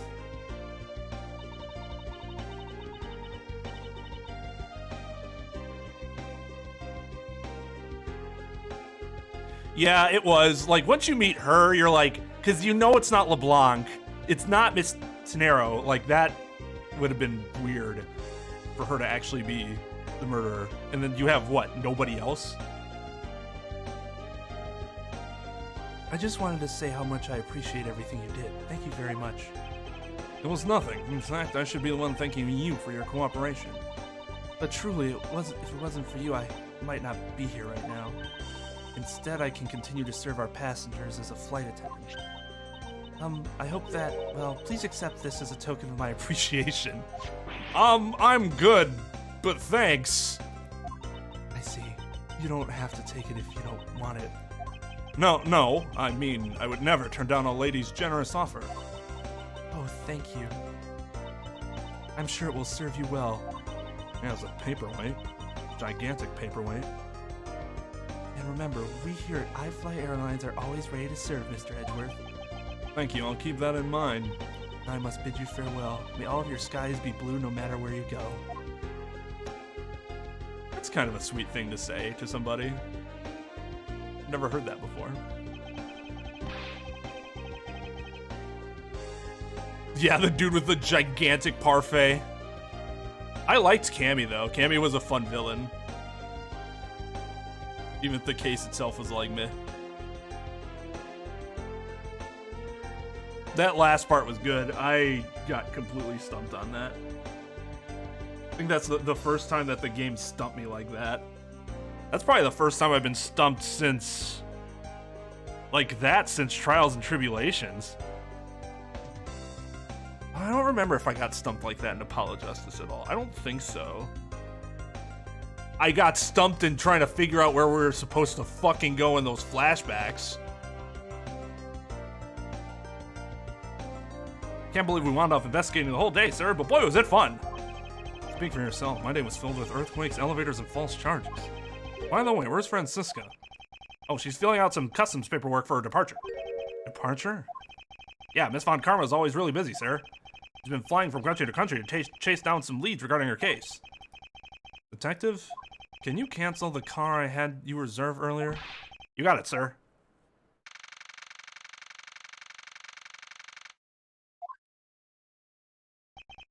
Francisca? I thought I told you when you first landed I have no time for idle chatter. I have no intention of wasting your time. However, it has been a while since we last met. I have no time for such familiar reminiscences. Reminiscences? Just who do you think I am? You are Franziska von Karma, a very proud prosecutor deserving of much respect. Until only a little while ago, I was but a wretched mutt who was always losing to you. A dancing Pierrot, living her life on the name and fame her invincible father built. True, your father, Manfred von Karma, didn't lose a single case for 40 years as a prosecutor. However, I wouldn't say he was invincible. What are you talking about? Well, I mean, he's fucking dead, probably. Or the fact that he lost. I mean, take your pick. The group I'm on the trail of is a little more troublesome than most. The smuggling route we found this time is only one sliver of the big picture. Sounds like a dangerous assignment. You really don't have to worry. I can take care of myself. Yes, I suppose you can. Plus, there is another agent on this case with me. Oh, another agent? He's a star among Interpol agents and has the highest successful arrest rate. Who knows, you may even run into him one day. I was simply caught up in this one case. I hardly see why we would cross paths. I suppose. I doubt he would say the same. I'm not following you. You'll understand soon enough. The fight has only just begun. The fight has only just begun, Miles Edgeworth. I'll be back in this country soon enough. And when I am, you can be sure I'll pay you back in full.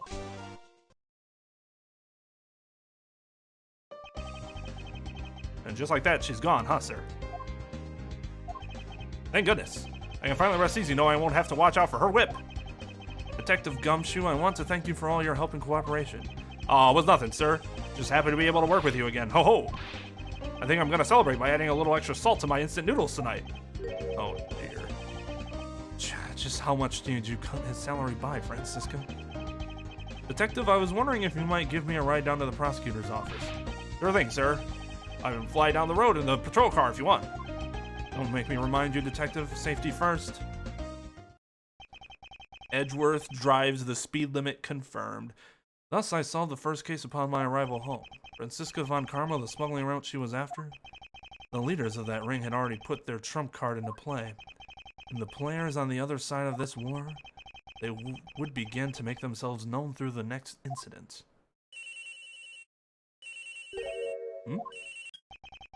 Edgeworth speaking. Finally, I called who knows how many times earlier, but I couldn't get through. And you are? Have you forgotten my voice? Miles, my boy? Wait, who is this? Mr. Armano? Ernest Armano, correct? Ah, so you do remember me. I know it's rather sudden, but I can't ask this of anyone else. Been an incident, Miles. My son, he's been kidnapped. Am I supposed to know who the fuck this is? Yeah, he does probably drive 5 miles per hour under the limit. He's that dude that pisses me the fuck off. Oh.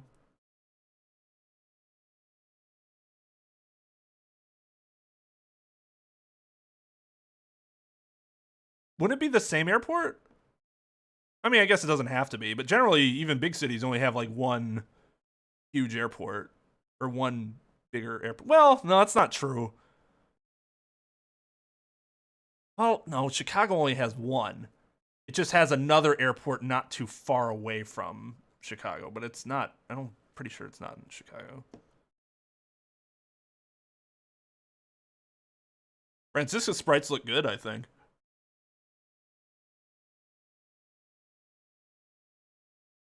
GG's, Lugia.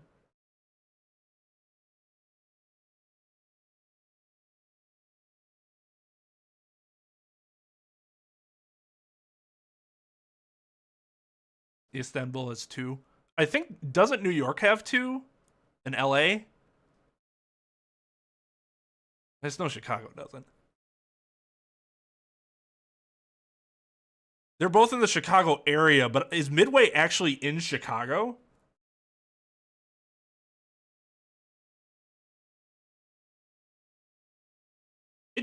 I should say it doesn't feel that way because Okay, so I fly out of Midway frequently. Oh yeah, it's still Chicago Midway. I guess I never knew that it was Chicago Midway International Airport. So yeah, Chicago does have two. I fly out of Midway often, but getting to Midway is so much longer than getting to O'Hare. This is weird. I guess that's what happens when the city's so fucking big. Takes longer to get there, but it's way less of a pain in the ass to get through. O'Hare's just nuts.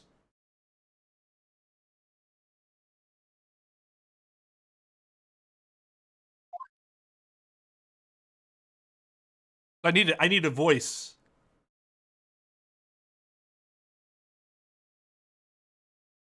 I need a voice for Ernesto Armando.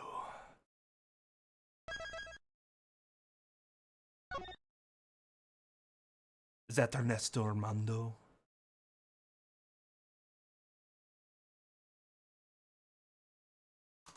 Oh, that's cool. Yeah, no, we're not stopping. Oh, interesting. Okay, so the glitch happened earlier today. That's interesting. And it didn't actually drop stream. Even more interesting.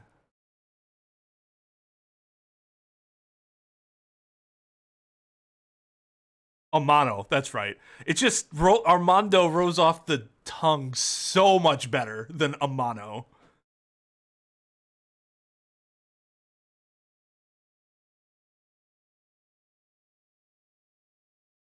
Okay, good. I like it when the designs speak for themselves in a voice. I fly.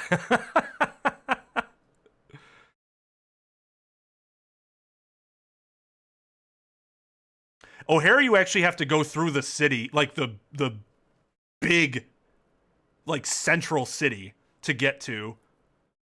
Midway, you don't. You can avoid like those more congested highways altogether.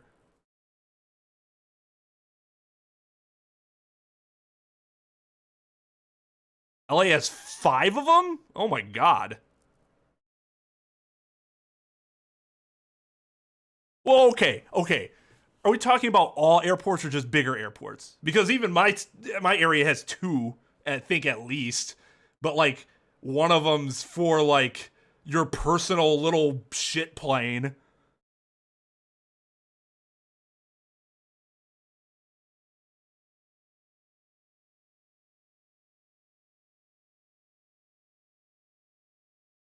You were the murderer.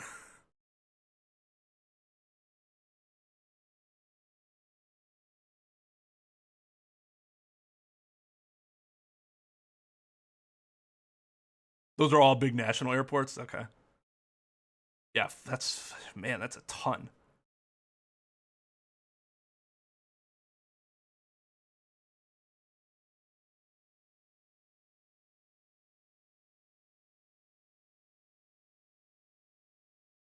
Oh, I liked Mia way more than Tenero.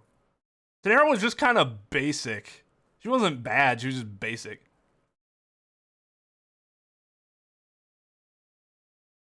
Yeah, she's just nice. I guess that's the most you can say about her, which isn't a lot. It's something, but it's not a lot. I once heard someone argue that calling someone nice is literally the most lazy, unimpactful, generic, default, insubstantial compliment you could ever pay someone. Of course, their reasoning wasn't amazing, but I think I do agree in general. His reasoning was, I mean, I think you're nice as long as you don't come up to me and kick me in the balls when we meet. Like, okay, I mean, sure. That might not be out of niceties, though. It might just be out of, I don't want to get in trouble for it, which doesn't make you nice. It just means you don't want to inconvenience yourself.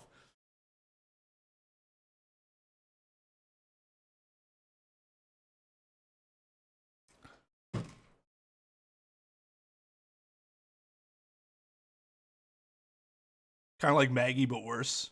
Yeah. Meal's fan service, but she was still way more, even like taking the fan service side, she was way more of an interesting character than Tenero was.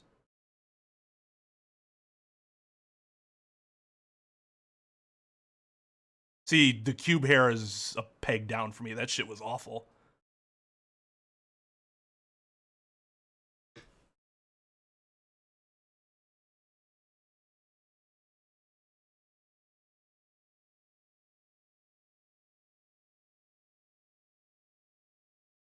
Yeah, I would assume New York would at least have as much as LA does, or around the same. Well, sure, you can genuinely mean that someone's nice. I'm just saying, for me, that doesn't really say much about a character.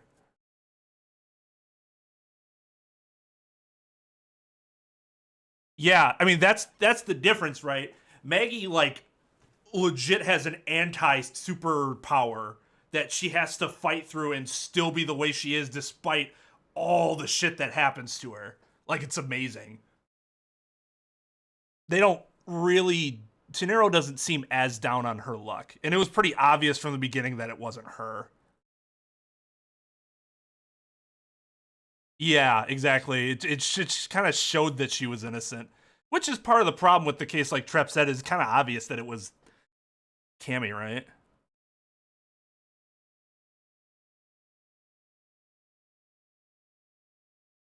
Yeah, more than one character can be fan service. Have you seen Fairy Tail?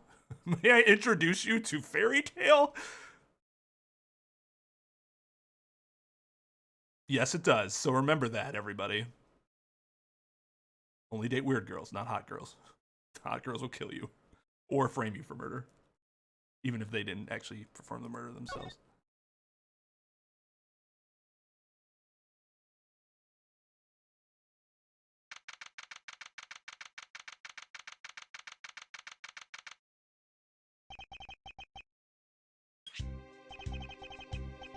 Don't worry, Mr. Edgeworth. I'll be following your every movement with my binoculars.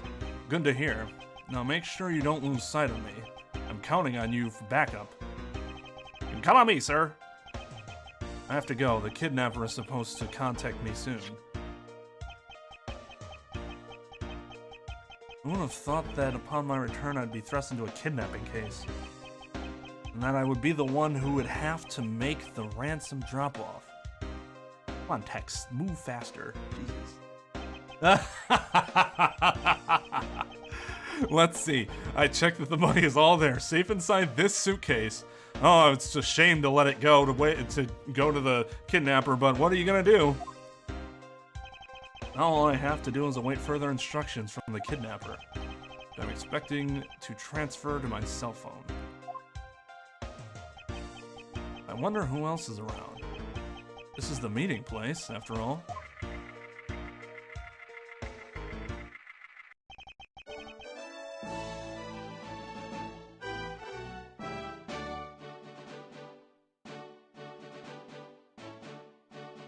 I guess I don't see how Cammy Meal was less fan service than April May, based on their designs at least. Although, actually I take that back. April May had a much more flirtatious attitude. Cammy Meal's thing was that she was like narcoleptic, but wasn't really, which I guess you could argue that's not really fan service because it would.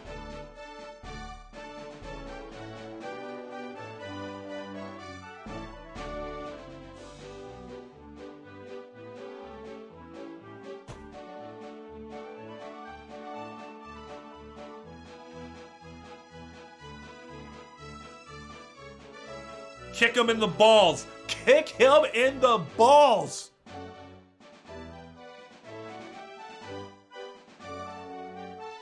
Look at those cold, dead eyes.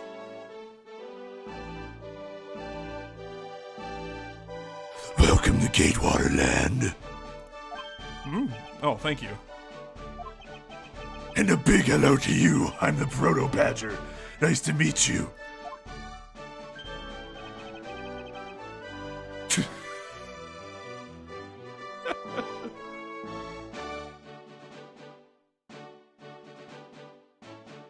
Oh my god, I hate it.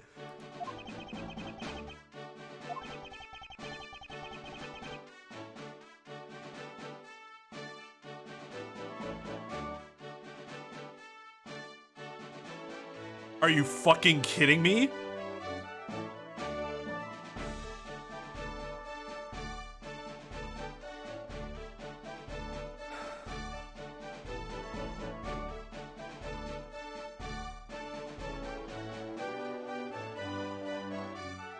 Yeah, I think you can infer part of their personality through their design. April May was just way more explicit than Chamomile was.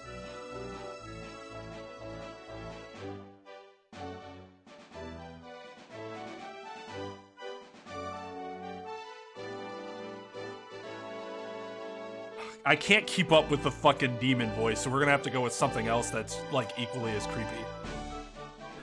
Excuse me, but were you perhaps thinking of taking a picture of me? A picture of you? Fuck no. Sorry, but I'm not interested. Oh, that's too bad. Well, have a good day.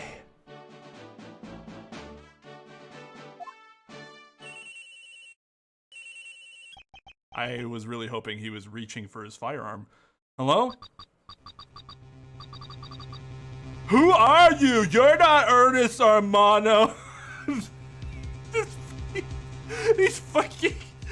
He's the average Twitter user who's mocking someone else.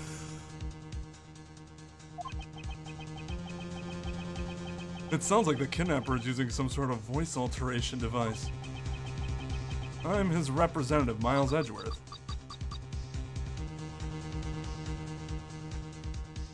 How am I supposed to, I don't have a voice. Are you a cop? No, I'm a prosecutor.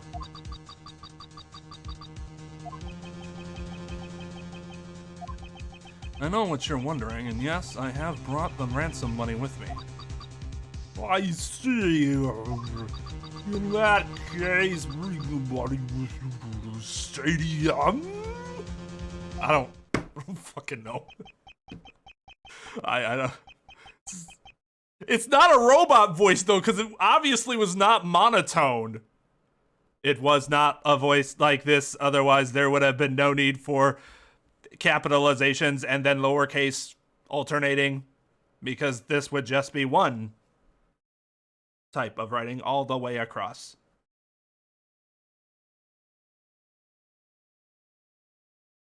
I can't. I didn't want to use the one that I used for what's his face though, The Killer. I liked that one, but I already used it for him. And this dude is not as badass as The Killer was. Well, I won't say badass, but fucking intimidating. As dude with the stitched up face because it literally got chopped in half at some point. I can't do Bender. I wish I could do Bender. That would be amazing, but I cannot.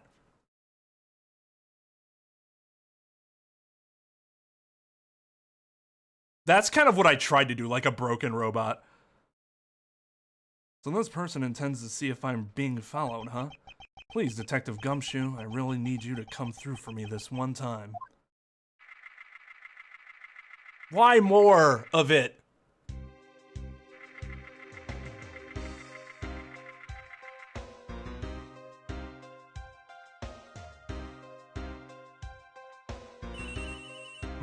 Wonder if some sort of rap concert is going to be held here.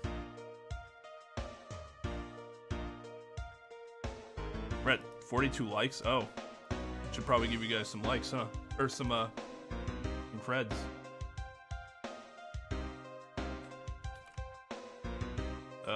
So I gave out for 10, and that was it. So 50, 300, 500, 750, and 1050.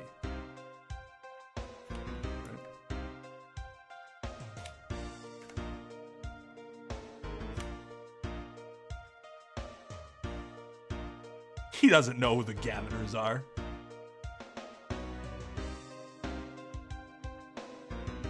That dude has no idea who the Gaveners are.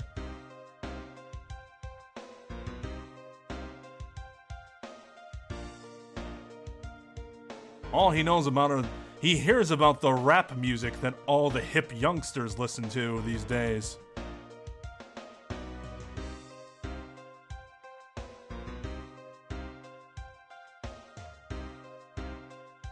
Tell me, is Run DMC still the cream of the crop?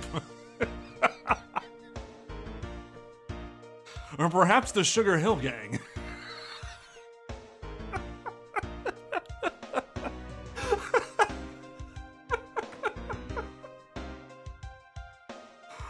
Oh god. Edgeworth speaking. Next, come on to the house. And just how long do you intend to have me wander around for? That's for me to decide. You don't have much of a choice here, my friend. I suppose not.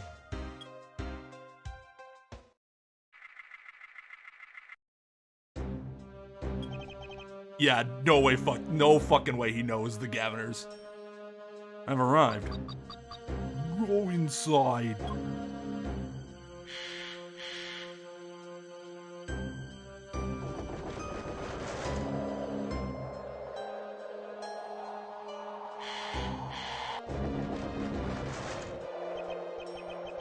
What a dismal place. That's it. Go through those doors. Am I being watched from somewhere? Yeah, that fucking blue badger in the corner. Leave the money and go now.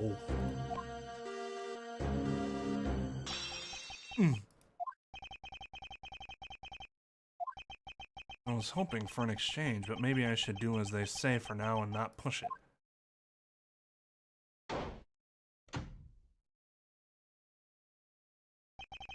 Couldn't catch even a glimpse of the kidnapper. Perhaps I should keep an eye on this haunted house until the police backup arrives.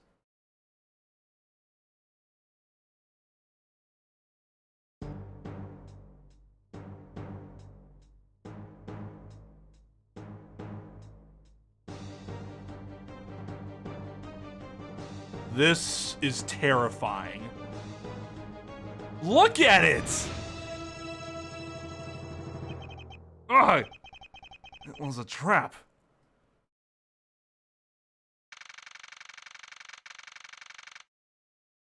He didn't slice his head off with that sword? Oh shit.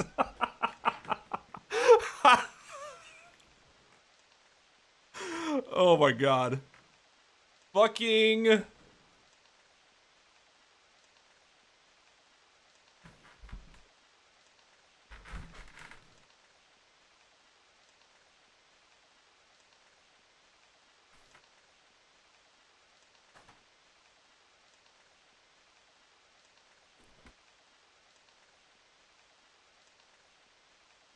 Apparently not.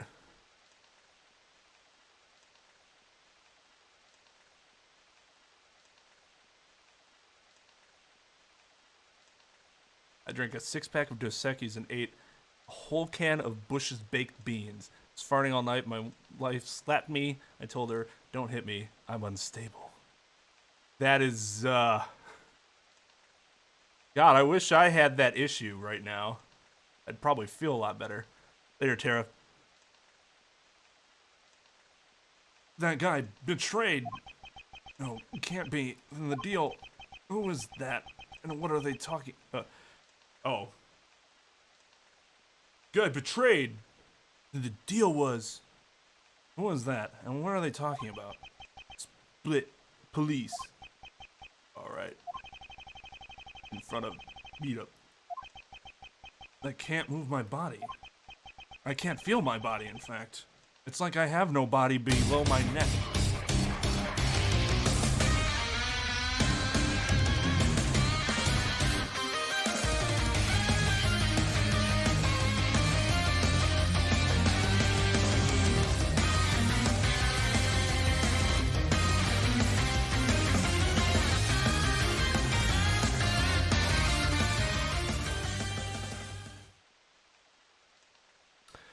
Yo, what's up, everybody? Coming in on that Papa Raid.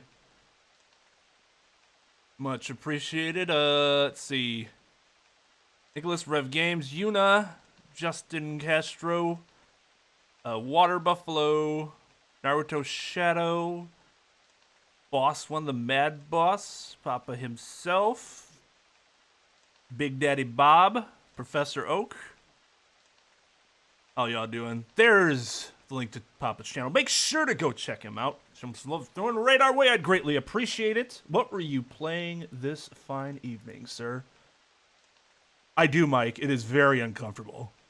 Very, because I don't normally, and so when I do have it, it's hard to deal with. Also, hello to Shawnee. Thank you for coming in on the raid. And Jarvik as well.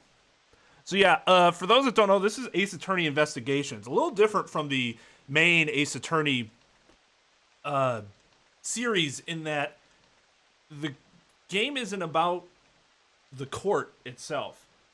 You play as Miles Edgeworth, and most of what you're doing is, well, I should say all of what you're doing is investigating murder scenes to find clues and evidence and stuff to pin it on somebody. But once that happens, you're done. There's no like going to court or anything like that.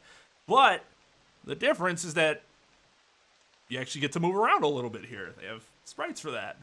It's pretty cool.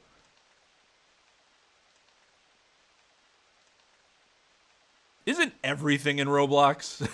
Like, Roblox is everything. Hello, Day Day Man and Nick. Thank you for coming in on the raid. Dragon Quest 8? Journey of the Cursed King. Any reason why you're playing 8 specifically? Are you playing them, like, in order? I honestly had no idea that Dragon Quest was a thing until 11 released. And then I was like, oh. That's a lot of games I didn't realize existed. Do some push-ups, then drink a glass of water. I've been doing the water, but I do need to do the push-ups. Yeah, we don't have a well, we did. I did for a very brief period of time, but I got rid of the gambling mechanic.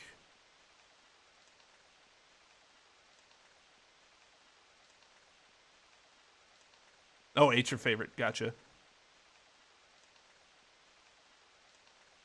I should have been more specific. Just meant in terms of, like, release order. Even though, yeah, it's like Final Fantasy, right? Like, they're all within their self-contained story.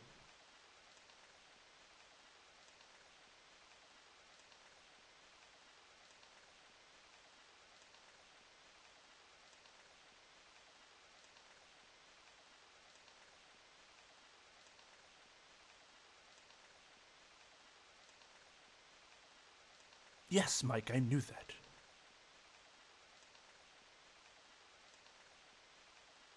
I was just curious as to why 8 specifically. It answered my question. It's his favorite.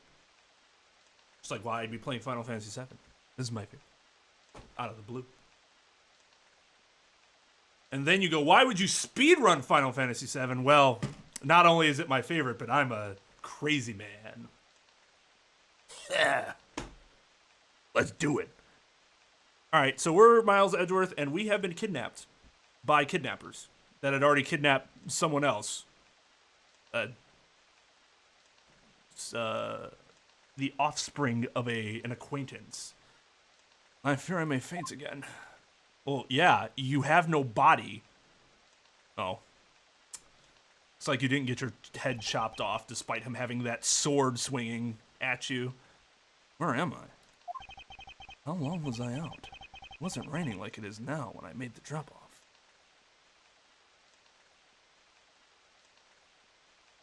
Oh, thank you. I try to keep it semi-professional, at least even when I'm on the investigation trail instead of in court. But I am not wearing a suit coat unless we're in court.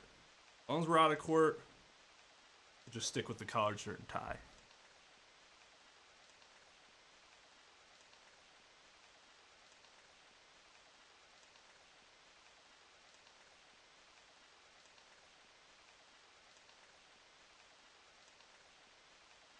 03's the first one chronologically?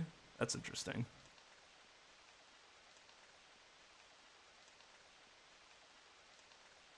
I wonder why they initially decided to do it and then decided after that to go the other way. Be interesting.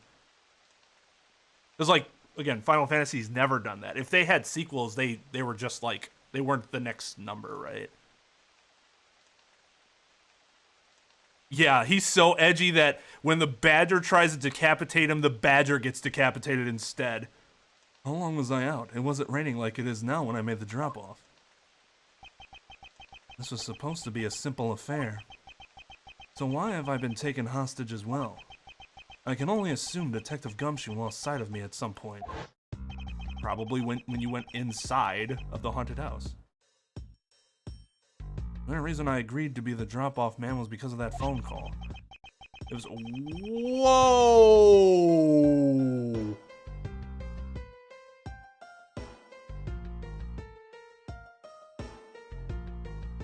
So, let me get this straight.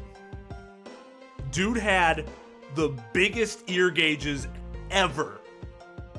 Like, just monster ear gauges. And then took him out, and all of his skin healed up, but his ears stayed the same length. Are you kidding me?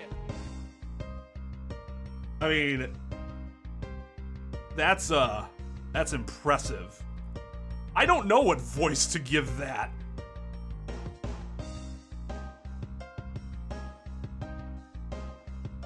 Like, jeez.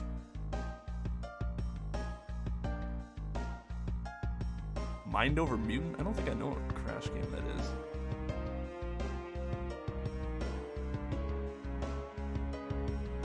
Yeah, I mean, I assume that was part of the Final Fantasy model.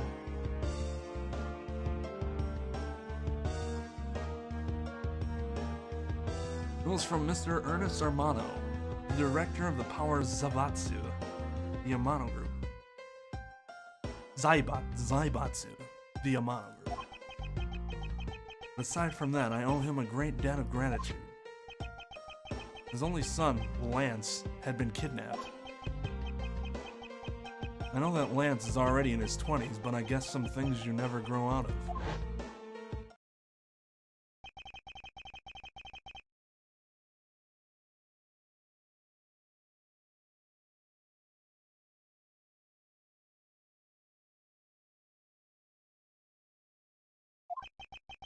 I can't sit around waiting for someone to come help me. I must escape somehow. Ah! Was that you making a funny sound? Who's there, and how dare you laugh at a gentleman's plight? Oh, what the fuck? Who the fuck are you? Are you one of the kidnappers?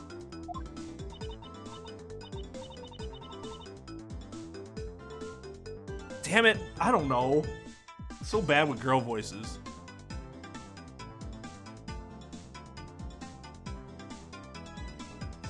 That's what led to Lana being Arnold.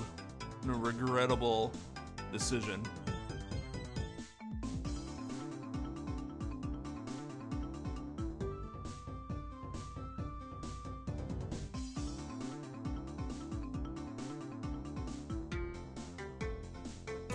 I guess I could keep that accent but heighten the pitch. I'm not sure if I can do that though. Maybe I can. Maybe I can. I don't know how it'll sound. Ninja girl voice? I don't even know what that would be like.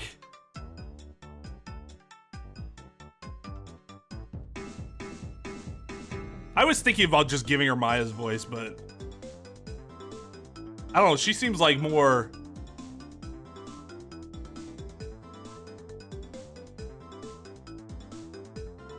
I take voice choosing very seriously, as you can see. Let's see. Let me try the British for a little bit. Let's see how it feels, and then I might transition to something else real quick. I need a couple lines. Kidnapper me? No way, I'm not into such petty crimes.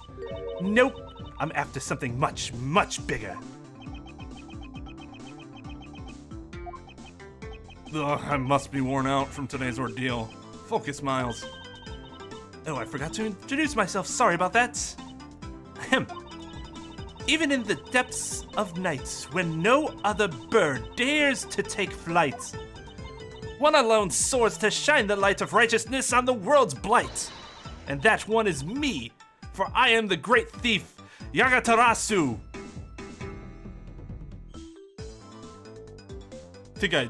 I think I switched the G and the T. Yatagarasu. There we go.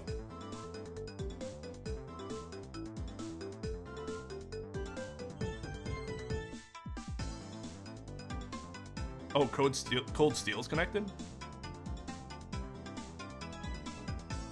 Who would put a giant key in her hair?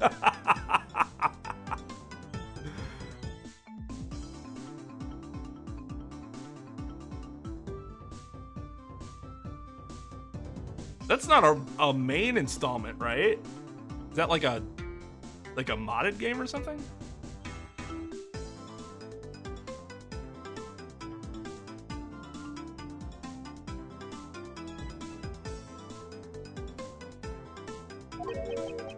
Great thief? Did she really just claim to be the Yatagarasu? Oh, but my real name is Kay Faraday.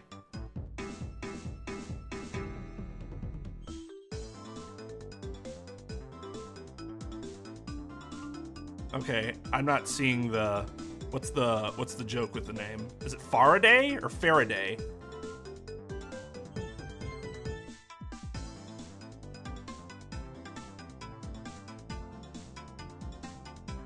Oh, 3. Isn't 3 warped?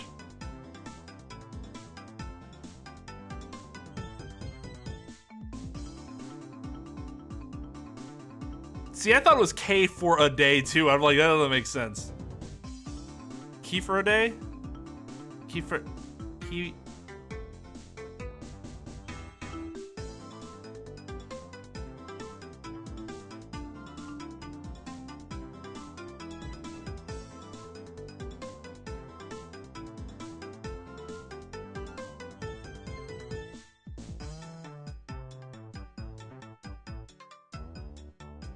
Well, yeah, is it Faraday or Faraday?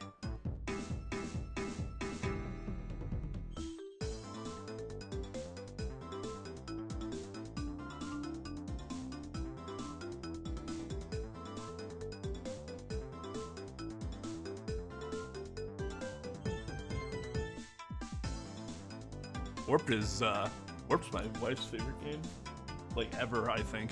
Actually, it might be A Bug's Life. She has weird taste. Faraday? You can call me Kay, Kay? Good. Glad that's settled. Not quite. I have a mountain of questions for you. Well, I'm dealing with this concussion right now, and it's kind of fucking me up. So, if you would be so kind as to remove these ropes. I wonder, should I remove them? I was actually having a lot of fun watching you make those silly faces. Hey, there's no need to get all mad and icy glary on me, you know? This rope goes through here and there you go. What a relief. I owe you my thanks. Ah, that's okay. You can pay me back in full later. Now then, what question should I start with? Fortunately, I can already tell nothing is going to be easy with this cheeky girl. You call yourself a great thief, yet are you really a thief at all? You doubt me? I get it. You think that a young lady like me couldn't possibly be such a big-time thief, right? That's not the part I have a tough time believing. I am the real, genuine Yatagarasu, you know? Yup, I'm a pure-blooded great thief. It's a little something inherited from my predecessor. In that case, you wouldn't mind if I arrested you then, right? What? Of course I'd mind. I haven't stolen anything yet. Seriously, I don't know how you can say such a horrible thing to your savior. That's true. Technically, she hasn't stolen anything in front of me yet. When you say you're the Yatagarasu, do you mean you are the Yatagarasu? Yup. The most righteous of the righteous, the legendary great thief. But the title was only recently succeeded to me, so I haven't had a chance to steal anything yet as the second Yatagarasu. I was not aware that thieves could pass down their titles like that. But don't worry, I've got some big plans in the works. Big plans, huh? They wouldn't happen to lead to a big arrest, would they? I knew it. There's just no reasoning with the prosecutor. I'm not the problem here. I'll have you know that the I'll have you know that the Yatagarasu has no interest in stealing petty trinkets. There's one thing and only one thing I want to steal. Only one thing, and what would that be? But that's going to have to wait until we find a way out of here. Well, at least there is one thing we can agree on. I'm sure I'll have plenty of time later to learn more about you. So you never told me what your name is, Mr. Prosecutor? Oh, I guess not. I'm Miles Edgeworth. Why are you pointing at her while you say your name? Ah, now I remember. Can you remember something I just told you? But she sure is cheery. All right then, Mr. Edgeworth, let's get out of here. Oh, shazbutts. It would seem that we are locked in from the other side. What? No way! I don't hear you, la la la! Okay, you do remember where you came in from, right? Looks like that might be our only way out of this room. Whoops, slight miscalculation. That's a good height to make an entrance from, but I can't jump that high to make an exit. I suppose we have no choice but to look around and see if we can't find another way out. Or... like, dude, these open, right? Well, I mean, if they're locked, you could still, like, use this! You tell me you can't lift your leg that high? Oh, no, rip my suits. My fine Italian suits.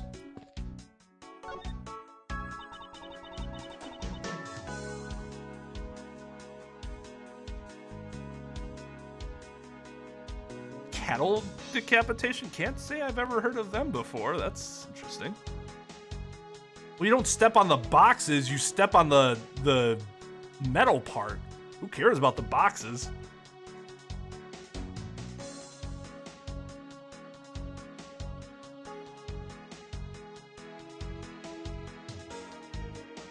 Oh, it's a common joke in America. I mean, I don't even know how true it is, but when in like pop culture, when somebody talks about their expensive suit, it's almost always from Italy.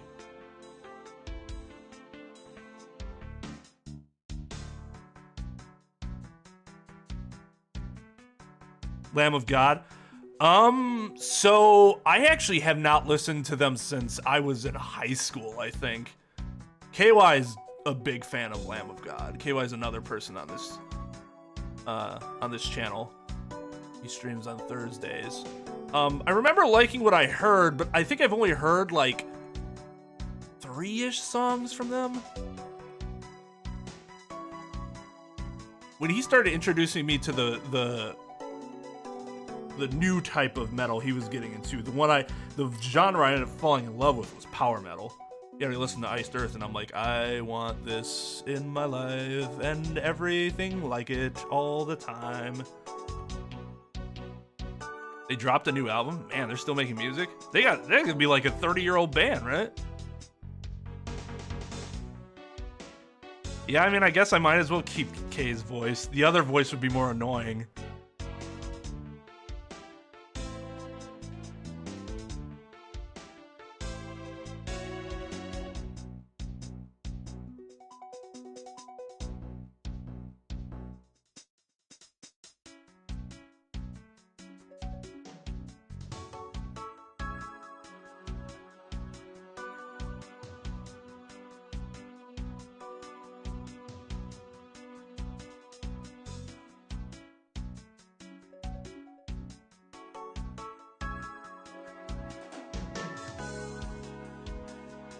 Alice Cooper. My parents raised me on oldies.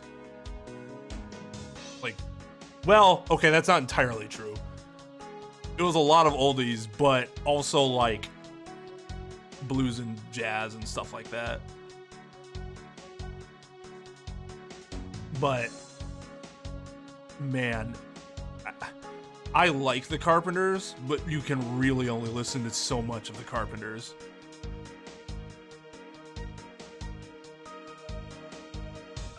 And we listened to a lot when I was young. Oh my god. My favorite song when I was super young was it was a scat song though. Actually, I don't know what Blue Moon's technically categorized as.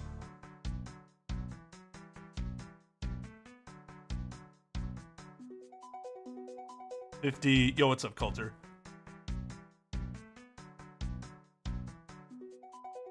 You know, it's easy to say I feel like the voice should be higher, but you also have to consider that I'm a male of 34 years old, and I might not be able to do higher.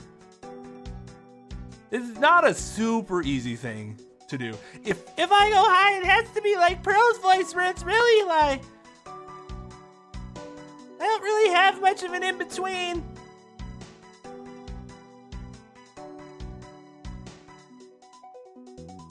$50 what likes? Breaking Bad. How'd you feel about the ending? Squeeze my nuts to, yeah, no. Nah, we're good. We're good. Jesus Christ, Nick. Shit, 750? See, that was the other accent I was thinking about giving her, was like a higher pitched New York accent, but I don't even know if I can do that. And I felt like it'd be too annoying. But we can give it a shot. I am, however, going to refill this water real quick because I have some phlegm in my throat that I'm going to have to get rid of in order to get that accomplished.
No, by all means, dog.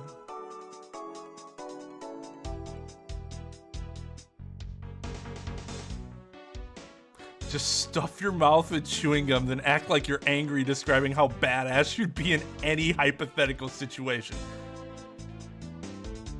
Man, I would never have gotten kidnapped. They'd try to kidnap me. Something, I don't know. Fucking...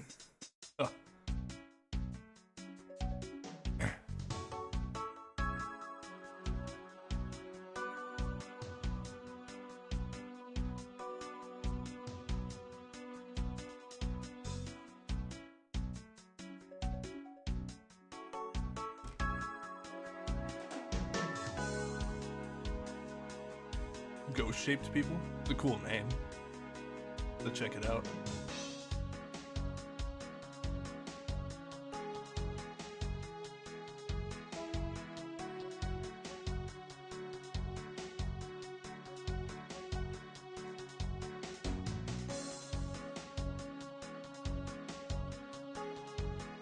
If that was me, I'm just saying that if that was me.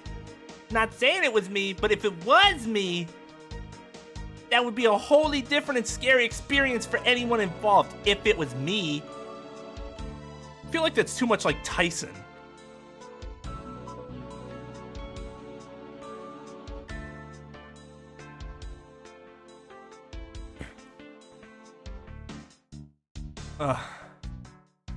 That would be... I feel like that'd be hard to pull, because there's a lot of nuance to that. It's like, first I have to go into girl voice, then, in addition to that, kind of get deeper. That sounds like it might be easy, but it is not.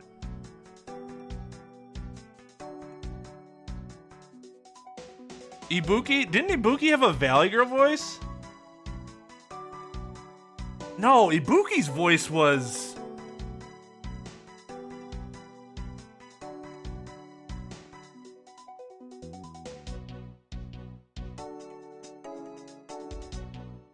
Or do you mean like actual Ibuki's voice?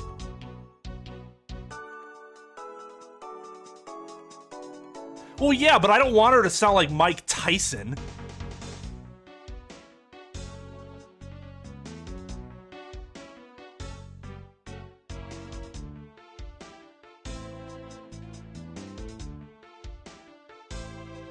Well, of course it should be lower than Pearl. Actual Ibuki? What makes you think I can do actual Ibuki? Pointing! Like that's...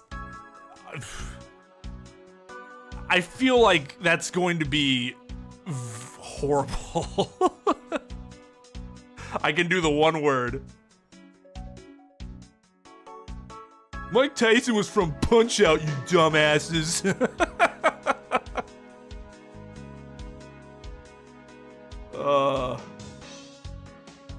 All right, later, Tom. Take it easy, dude.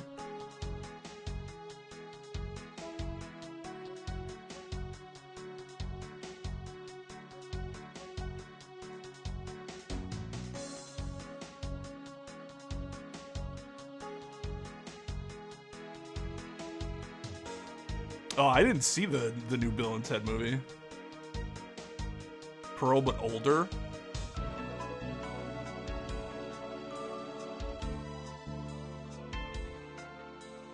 Let's see. Okay. Pearls would be like this. Maybe we can use this part to help us escape. This paint, sorry. I meant this paint.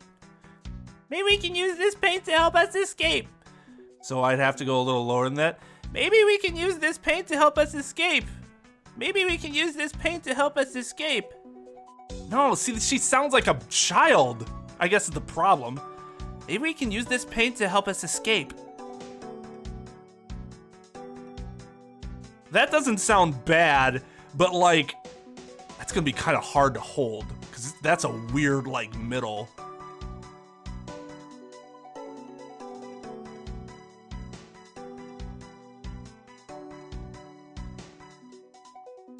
God. Damn you, Ace Attorney, and all your girl characters that I can't voice!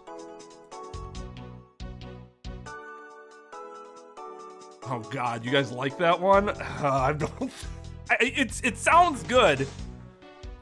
Good, relatively speaking, right? So I don't disagree. It's just that one's gonna be kind of hard to do because that's not really a voice I've done consistently before. And what exactly do you have in mind? Well, we could paint help in really giant letters. And who, pray tell, would see these giant letters? We're inside a building. Okay, then how about we light the paint on fire and send out colored smoke signals?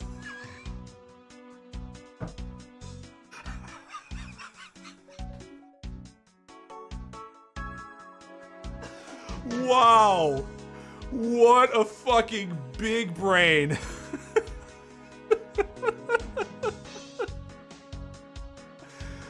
Oh, man.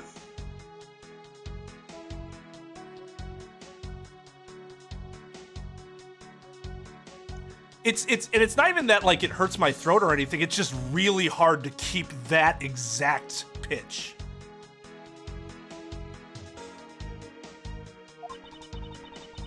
Anyone saw it would think some crazy arsonist is about What was about? Oh, God. Anyone who saw it would think some crazy arsonist was about call the cops. Actually, that may not be all that great for me, seeing as I'm the thief and all. Let's try to find something other than this paint to use, shall we? What's this? It's on the ground. She's still over there trying to open the door. Oh, isn't this my phone? Looks like it made it through the ordeal intact. Only there is a way for us to contact someone on the outside. Edgeworth's just standing there like...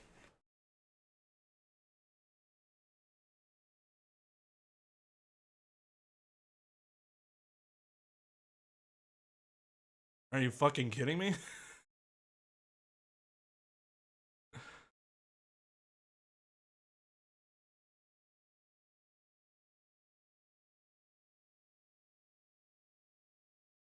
Brain damage, I knew it.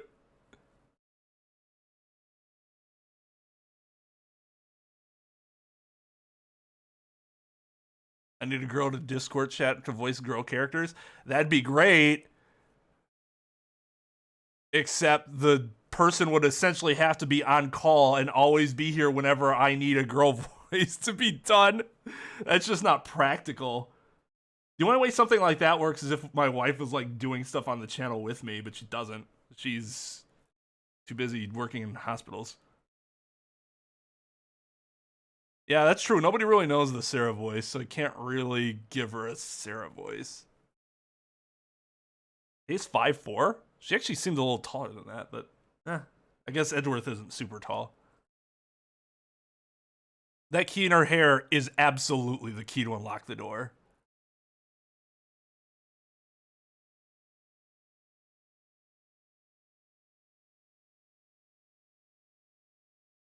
It feels horrible, Possum. I don't know. We will see if this is a Mary Sue moment.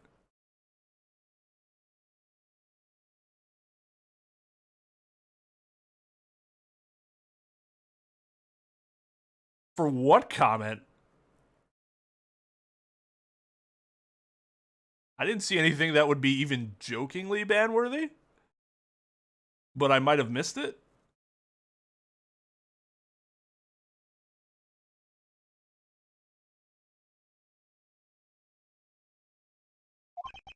Ah, but we do have a way, right here. Use your goddamn eyes. How would she miss that? There was a cell phone here this whole time? If I'm right, Detective Gumshoe should have contacted the precinct for backup by now. Mr. Edgeworth, sir, are you okay? I was so worried, sir. He's lucky he had a charged phone. I'm fine. I was knocked unconscious for a spell by the kidnapper, that's all.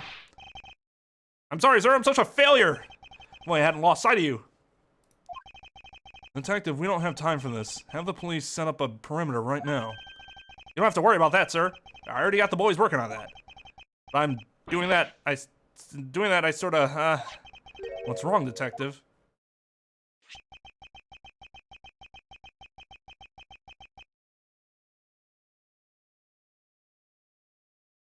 Sorry to butt in, but I'm afraid you're going to have to make do with me. Who's this? Shilong Lang of Interpol. A pleasure to speak with you, Mr. Edgeworth. I've heard a great deal about you. Why exactly is an Interpol agent like yourself involved in a domestic kidnapping case? Don't sweat the details. A crime's a crime, whether it's on a local or a global scale. Besides, you're the one who's in a world of trouble. And why would you say that? Lang Shi says The pack that runs together stays together. You catch my drift? You cause quite a ruckus by running blindly into a situation and then getting caught. You should have contacted the police from the very beginning. I'm sorry that this happened because of a lapse in judgment. However, I humbly request that you please help me out of here post-haste. Sorry, no can be. What? We're hunting the kidnapper now, and I haven't got any hands to spare. As I said, my pack moves as one. You're the one who wanted to go it alone, so good luck to you, Mr. Prosecutor. Oh, and once we do catch the kidnapper, rest assured we'll come find you, eventually. You. What a fucking douchebag! Like, unbelievably douchey. Like, I don't think I would ever be able to conceive that Interpol agent in my imagination. That's just such an unbelievably terrible person that I have no words. I have no other words.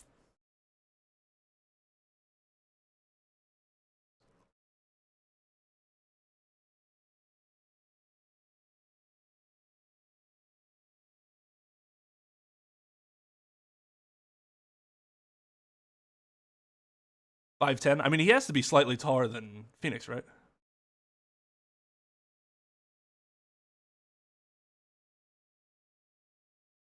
I mean, yeah, this room's scary. Well, those blue badger shits. Probably spiders in there too. Worst room ever. What's wrong? Did you get cut off? No, my phone ran out of power. No way! Doesn't matter anyways. We're trying to get out of here though. Here through our own means. Yeah, I have a name to live up to after all. If we put our heads together, we're sure to find a way out. And you're still going at the door. What is this? Looks like the blue badger, and it's looking as bad as ever. Looks like a costume head to me. Guess the blue badger's costume is, at the very least, a two-piece, huh? The real question is, why is only the head sitting out here on the floor? Why does he have a goatee? Hey, there's something inside the bottom right box. Oh. Oh, there's something inside the bottom right box. I think it's a pink badger costume. Pink badger? You don't keep up what's going on in the world, do you? In that case, you better study up on the whole badger clan with this. Oh my god, there's a whole clan. Oh. Oh no. Oh my god. Blue badger, bad badger, they're all the fucking same horrible abominations. Oh my god. Proto Badger, he really does look more psychotic than the other three. He looks like he should have blood coming out of his eye holes.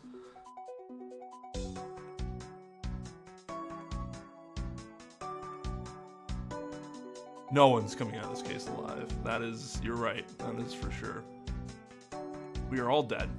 We are all just dead.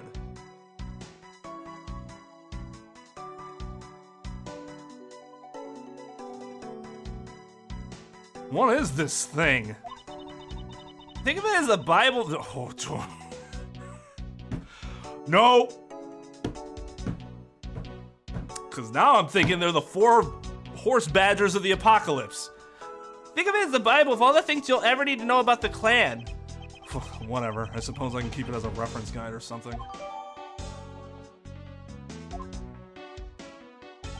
I suppose this means that this is where they keep all the costumes? It certainly looks that way. It's like the badger's family home. There are 8 boxes, but 7 of them are empty, which means that 7 of the costumes are in use right now. But aren't these badgers the mascots of the police force? Well, I heard that the police had a hand in sponsoring this theme park. Probably because the Gatewater group owns the police from all those cases they solved. They have all the power of the state, and they used it to make a theme park? It's not just any theme park. They have a handcuff-shaped double-looping roller coaster. That's quite enough. I'm feeling woozy just from the thought of such a thing. Oh God. I won't rest until I've... Okay.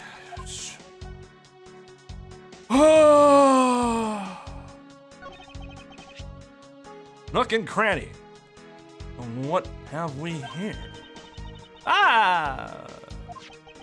Why do I feel a laser-like stare aimed right at me? Did you want to take a look? I don't mind if I do. Oh, I see. Yes, this is definitely a key. I'm sure it's a key to something. What's a key to nothing? The something is what is relevant to my interest. Oh, this is the pink badger? But since it has the same design, doesn't it seem forced to call this one a female? You think so? I mean, it's just look how long her eyelashes are. That's the only difference. And the fact that she's pink. Yes, and pink is a wonderful color that can be rocked by any male that embraces it. Her lips are red. See, lipstick. You are very narrow-minded. What? She has nothing to say about the giant pink ribbon? Or is that too obvious?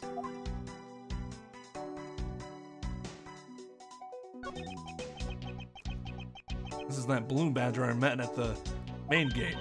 Excuse me, but his name is Proto Badger, not Blue Badger.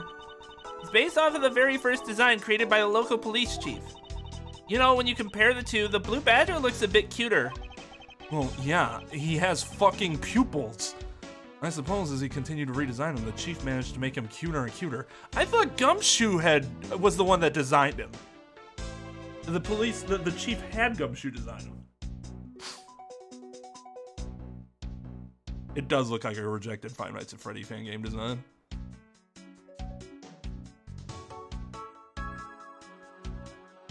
Yeah, that's what I was saying. It's not going to be easy to hold that voice, because that pitch is odd for me. No, yeah, I haven't heard. I guess I should provide context. I was in high school. I graduated from high school in 2005, so I haven't heard a Lamb of God song since at least 2005. Yeah, I need the zoning permits. Propaganda.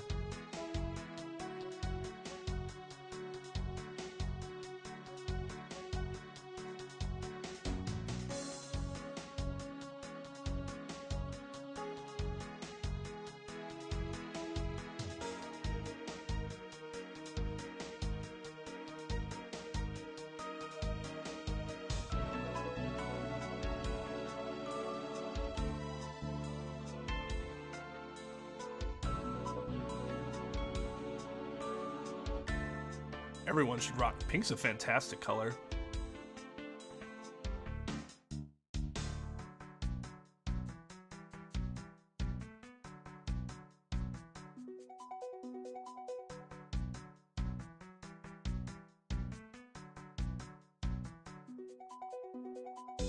Oh, I see. Cool.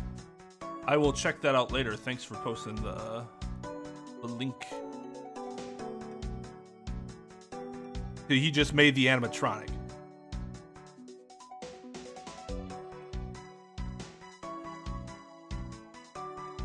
So okay.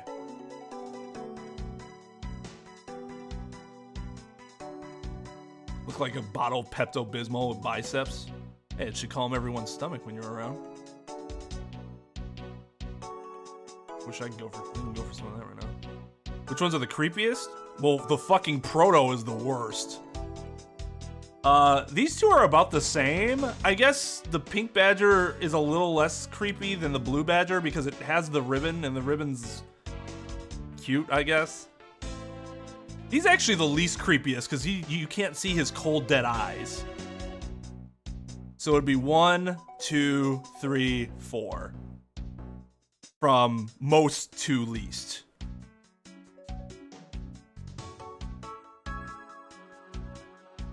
I see. So it was the combined effort, we can say. But the chief definitely did have something to do with it.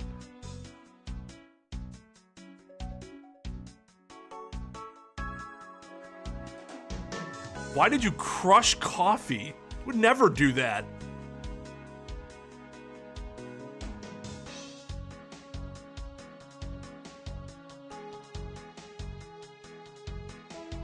I suppose as he continued to redesign him, the chief managed to make him cuter and cuter.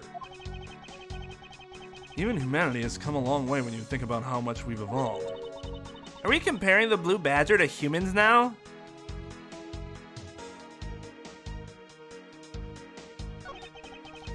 This is the blue badger's rival, the bad badger, huh?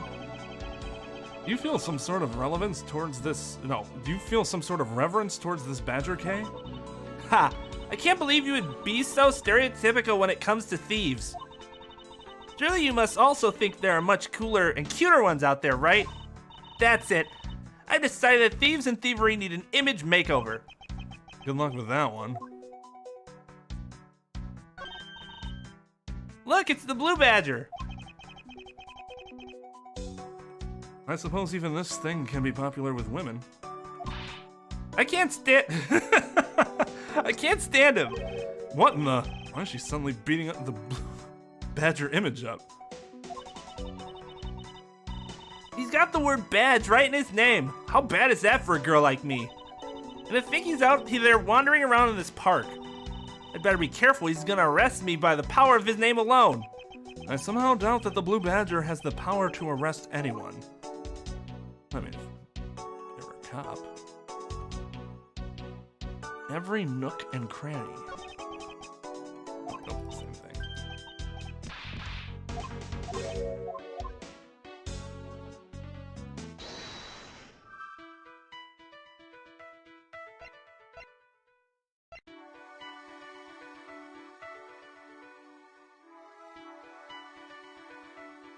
I don't think these connect.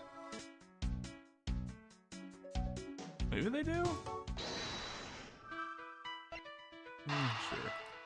The key to that room? Why would it be there?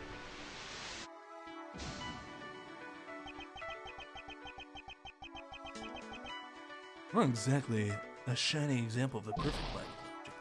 Ow. Okay, yeah, I didn't think so. This game doesn't really punish you super hard, so...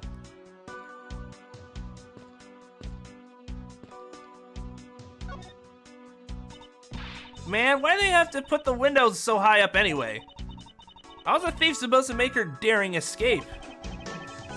I suppose we could make our way out if we were able to climb on top of these lockers. Or on top of that shelf right fucking next to you. Oh, God.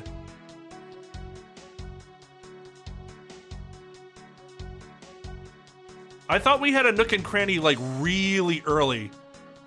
I thought we had it for the murder, the murder scene, yeah. Inside the elevator.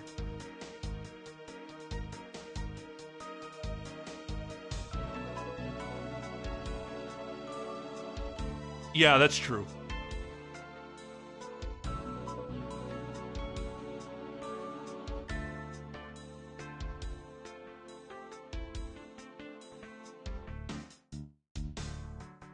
Starbucks is a scam? Why is it a scan?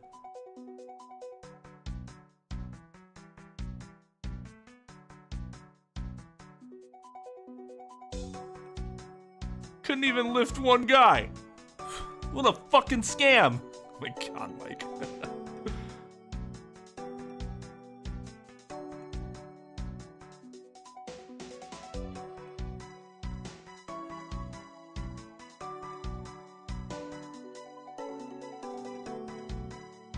I mean, if you don't drink a lot of caffeine, Starbucks is fine. I mean, I wouldn't... If I had the choice between any coffee shop in this city, I would not choose Starbucks, but it gets the job done for me.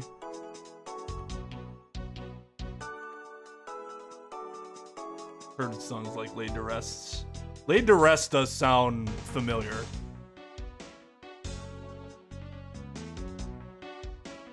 Yeah, I mean, maybe. I thought maybe there was one, but there definitely was not after that.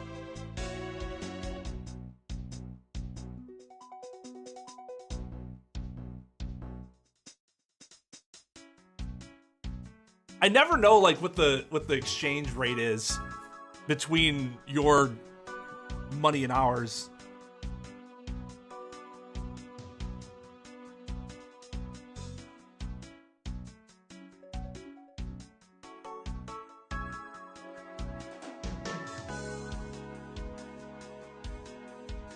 Yeah, I've heard that too. That they the temp that they use is too high.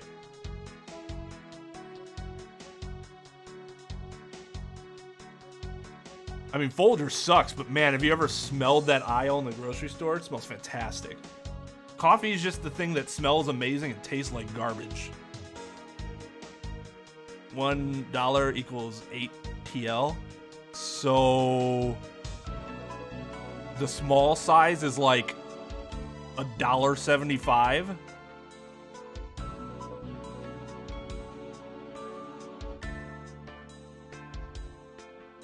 Because that would be considered cheap here.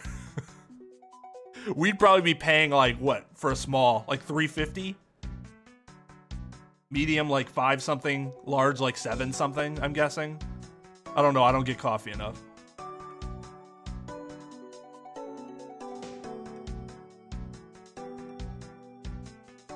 I think that's standard.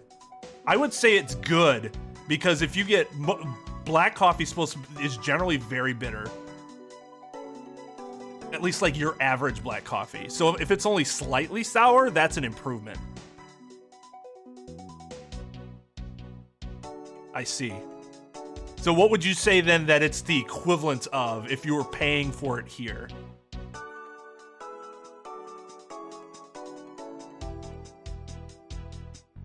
When I'm not sure if I think I have told this story, but for those that weren't around when I told this story, I think I told it a while ago.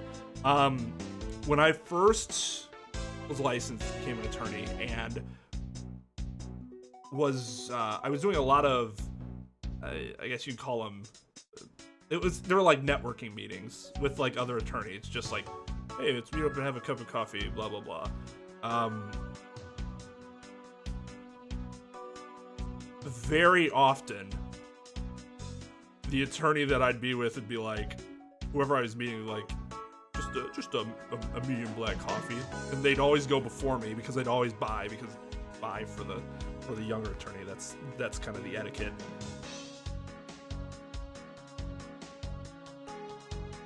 And then they look at me like, and you want? And I'd be like, black coffee too. And I'd try to suck down as much as I could, but oh god, I hate black coffee so much. But I had to follow up. It's not even like a manliness thing, so much as I have to hang with the other professionals in general.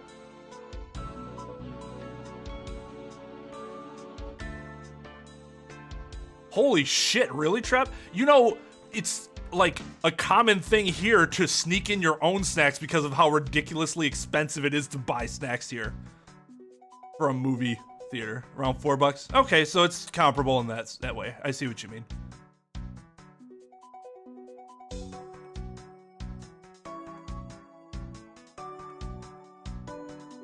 If I put lemon in coffee? I don't know. I don't know what that would taste like. Give it a try.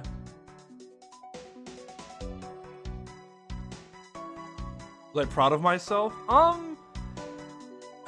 There was a sense of like,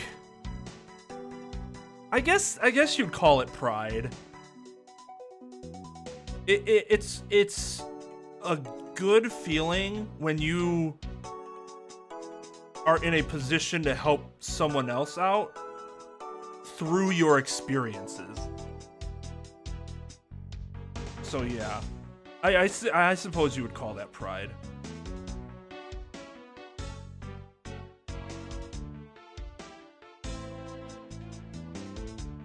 they just want to, like, and now he's the same way, so I know exactly. It's like they want to hear everything you have to say.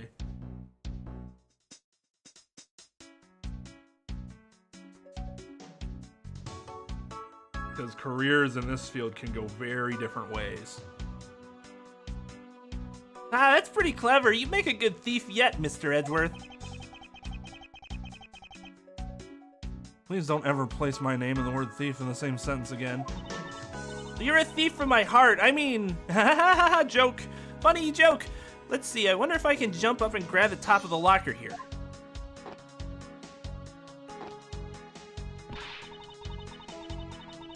Man, why do they have to make such ginormous lockers anyways? That's much less ginormous and more the fact that you have like a 14-inch vertical, which is just abysmal.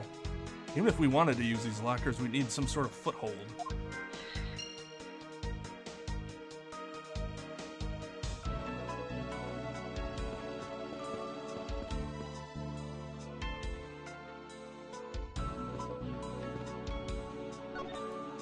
Oh, damn it.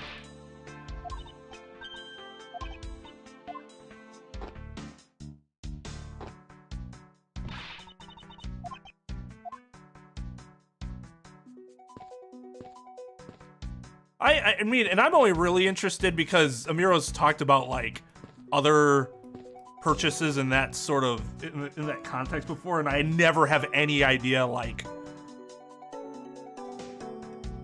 its relation to the dollar.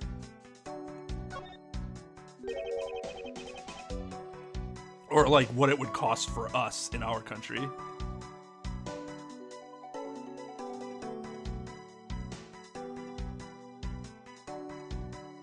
What? JB, what fucking movie theater are you going to around here?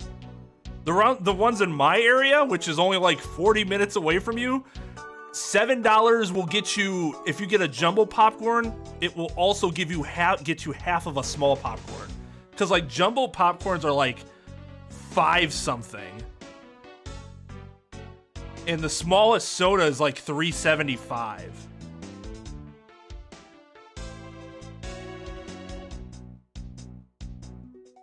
Like I don't get food anymore at movie theaters unless I have a real hankering for some pretzel bites and nacho cheese, because I generally can't get that anywhere else that I go to and not look like an asshole.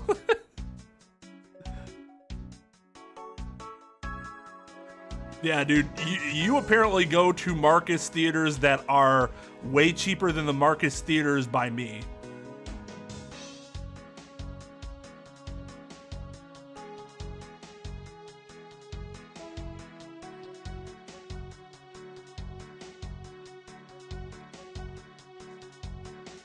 I'm just changing into my uniform. After PT, I'd shout, "There better be coffee in that pot." I hear there is, Sergeant Lewis. Then I'd hear them frantically start making coffee. Like you hear the pot like get hit. Oh, hey, as long as by the time you got there it was done, right?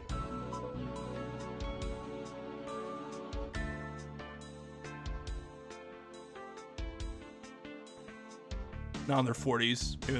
Yeah, I think Iced Earth's like that too. Of course, they're on their like what 5th lead singer. But yeah, I'm pretty sure John Schaefer's like 50-ish years old.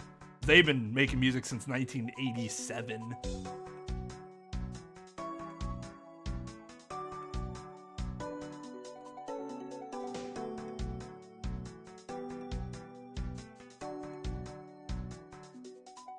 All right, I'm telling my wife that we're gonna move to Egypt.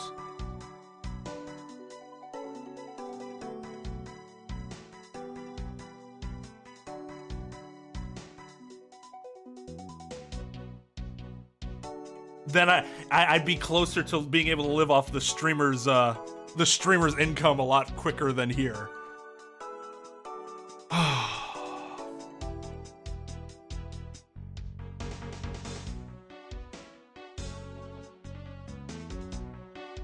Which would be so great. We're holding a Blue Badger photo rally? You didn't know? Plus, it's not just the Blue Badger, it's his whole family, too.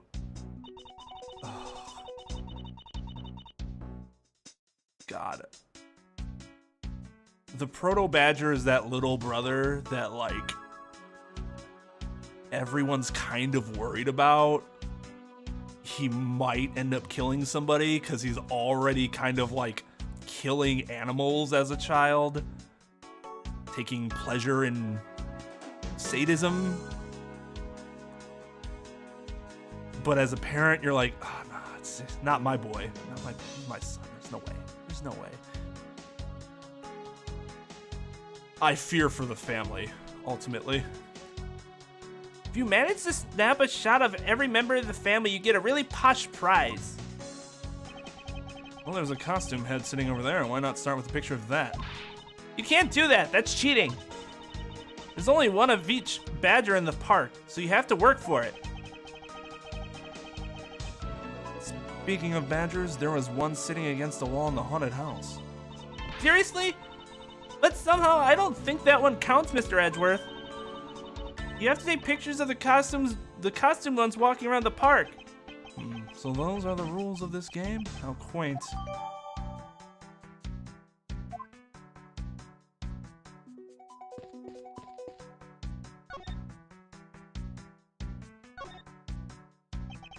You know where the person who kidnapped me went? Well, after they locked you up in here, it sounded like they went into the next room and started talking to someone. I feel like I heard something as well, but it's all a haze in my mind. However, I do recall that the kidnapper was talking with someone. It was just a guess before, but I guess I really am dealing with two kidnappers here. After that, they left. It almost seemed as if they were done with you. I suppose that is the case, as my kidnapping seems like an afterthought to the $1 million. Oh, if they went into the next room, let's see what we can find through the slot. Find out through the slot.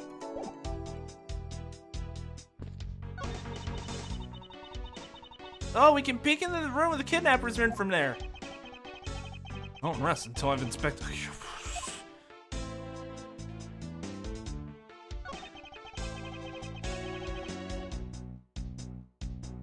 You need to learn to control this urge, son. Focus it. Own it. Do some good with it. A lot of bad people out there without whom the world would be better. There is that approach.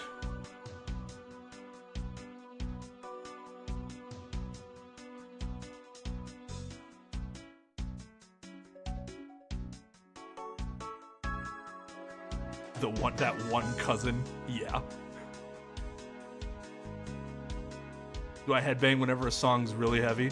Man, I headbang to heavy rap songs. Just really... I don't headbang super hard, though. Mostly because when I headbang, my fucking head hurts. Like, if I do it too hard. That, and I don't really have hair for it to look cool anyways.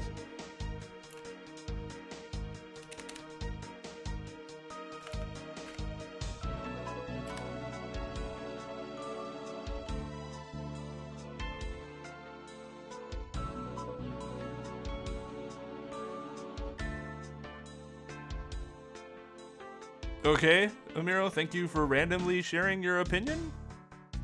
I think anybody was talking about whether they like rap or not.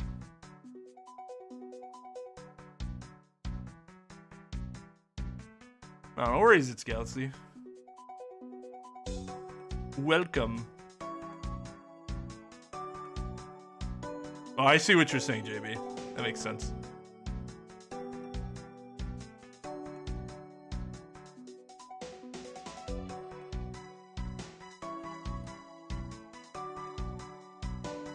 There is a beam in the next room identical to the one in this room. There's even a hook on it to hold a propped up floor panel in place. Which reminds me. Did you find something useful, Mr. Edgeworth? Perhaps. I may have found a very handy hint to how we'll get out of here.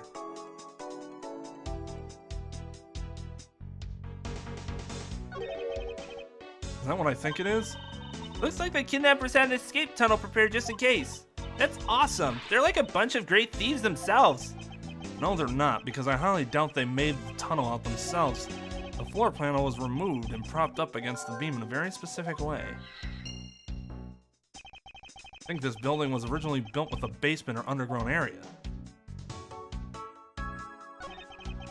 There's a door on the opposite side that appears to be the same as this one, which would mean that I can probably assume that these two rooms are very similar in structure. I believe I may have just found our ticket out.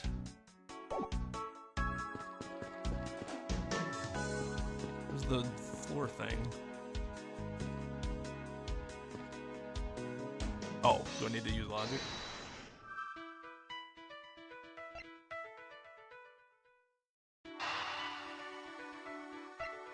Oh, wait.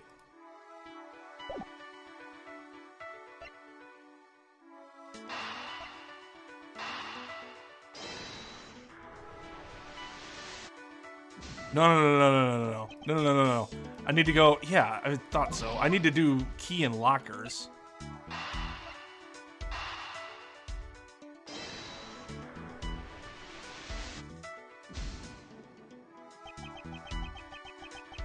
Really?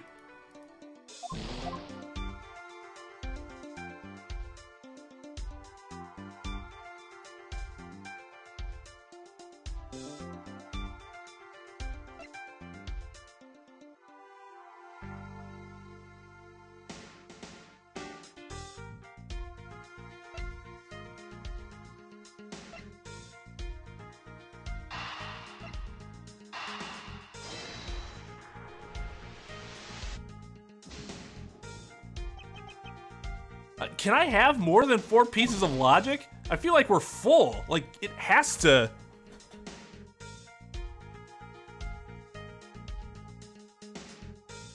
Or leads, sorry. Can you have more than 4 leads?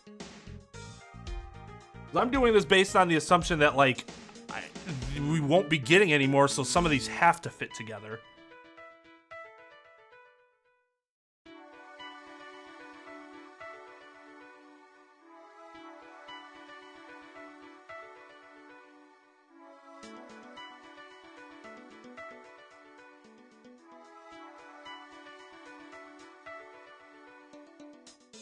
You can have more than 4. Okay, then yeah.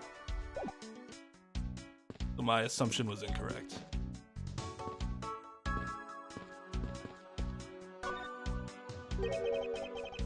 No. Look under the fucking tarp.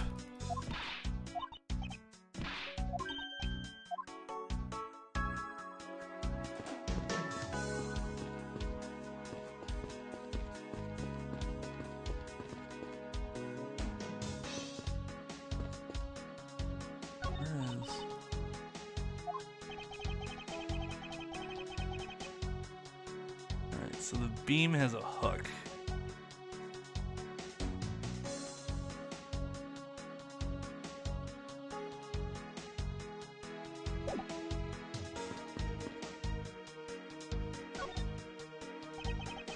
This is the beam I was tied to. What's up? I was pondering if perhaps we could make it over to and out the window if we climb this. Good thinking, and if it's Climax you need, just leave it to me. Thanks, this little hook looks like it might make for a good foothold. Up you go, Kay, and good luck. Count on it. Great thief Yatakarasu spreads her mighty wings and takes to the skies. Here I go.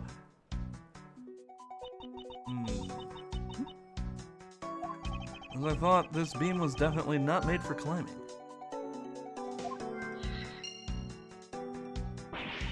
What do you mean as I thought? I'm not your guinea pig, you know.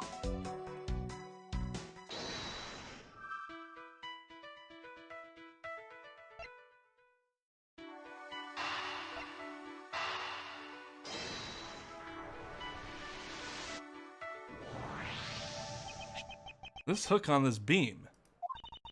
You know, I already tried, and there's no way I can jump from the hook to the window. Come on, even you have to admit when something's just not possible. Huh, I wasn't about to suggest that again, rather that it's here for a different purpose. Really, like what? As you saw in the adjacent room, it's clearly for keeping a floor panel propped up, which means that there should be a panel in this room that we can open as well. Oh, I get it. We didn't notice its existence all this time because it was being hidden by this tarp. Alright then. All right, then, let's fold this thing up and see what's underneath. Now, this is what I call a treasure.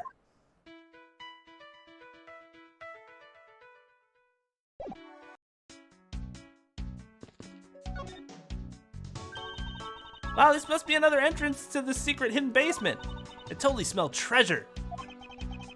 The scent I wish to smell is of the sweet fragrance of freedom. What are you waiting for? Hurry up and open the hatch. Alright. This thing is locked down tight. Ah, fiddlesticks.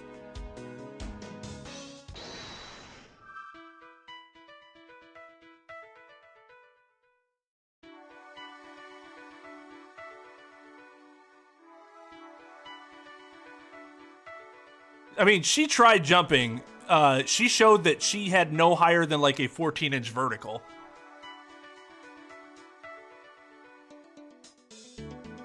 But I'm sure that wasn't the greatest effort.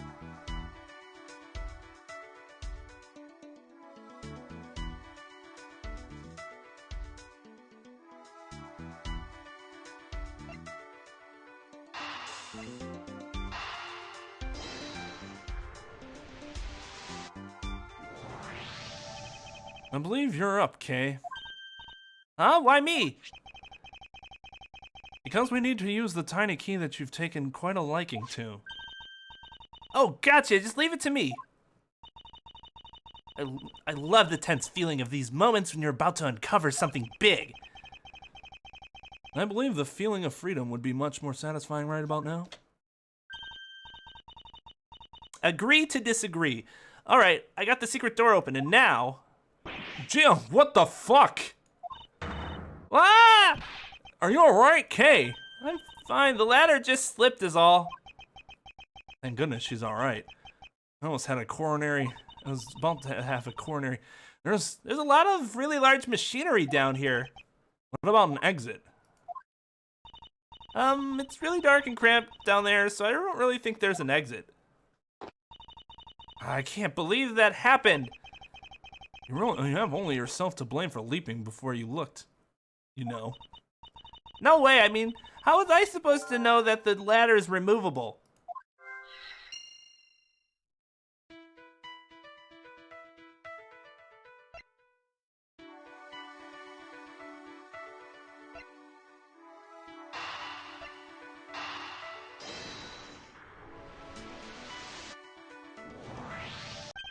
I figured out how we will escape this prison, Kay. Oh, so how are we gonna bust out? Seems that your reckless actions were of use after all. You actually praising me? More of a thank you for giving me an idea regarding this ladder. The underground ladder? What about it? This ladder isn't just for those who wish to go down. Oh, I see. If we use this. Yes, I believe it's long enough to reach the top of those lockers. Well, then what are we waiting for?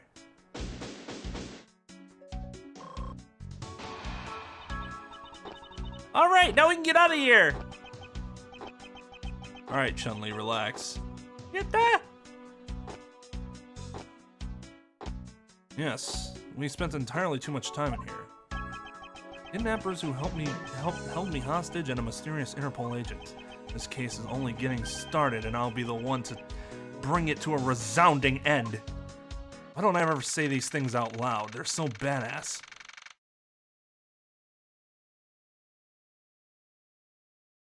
Yeah, it is. It is pretty ridiculous. Like, a lot of the earlier ones I thought were actually really cool in how they matched up the logic. This was more, well, if 1 plus x equals 2, what does x equal? Like, dude, fucking come on.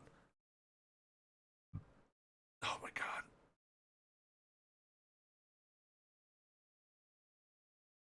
Yeah, I thought from the beginning she was gonna try to jump on his back or something, and they just never did that.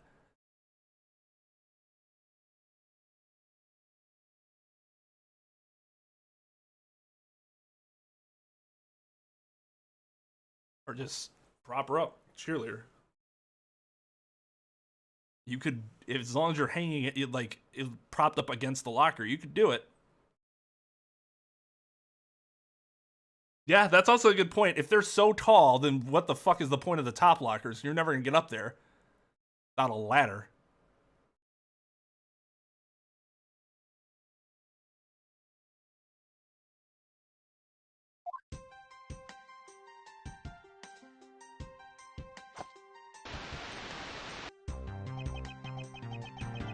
Looks like it stopped raining for now. That's good, or I probably would have slipped and bust my shit on that pole. Yeah, thank goodness. You have no idea how hard it was raining earlier. Mr. Edgeworth, I'm so glad to see you managed to escape, sir. I was so stressed that I thought my heart was gonna give out. Detective Gumshoe, may I ask what in the world that is? Well, that's,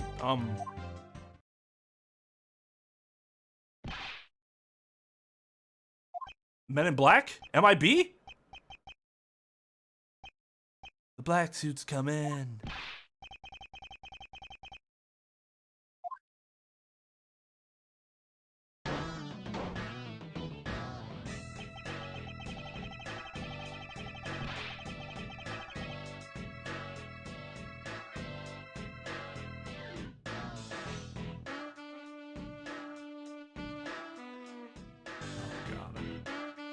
You know, we've seen the thumbnail before, and it still it did not lighten the blow at all from this fucking guy coming out of a saloon about to address 100 people.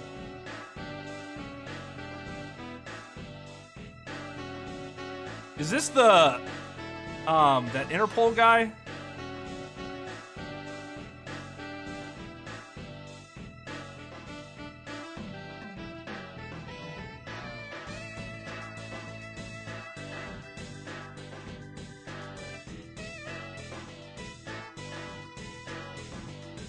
Because I don't know whether to give him the same voice now.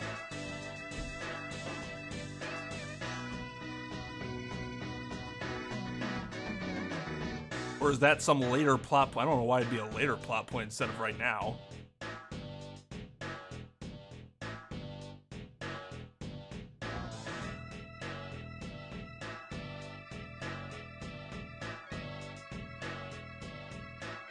Yes, I do, because I want the continuity.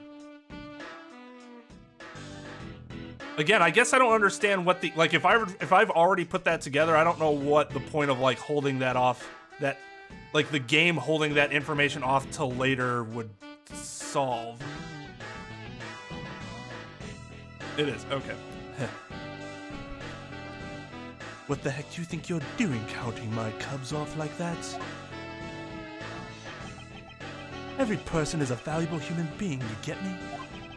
And everyone has a name that their parents gave to them. No one is a 2 or 3. Everyone, regardless of age or rank, is number 1. Got it? Shifu, Shifu! Shifu, Shifu, Shifu, Shifu. You are Agent Lang, I take it? You infidel! How dare you address our Shifu so rudely?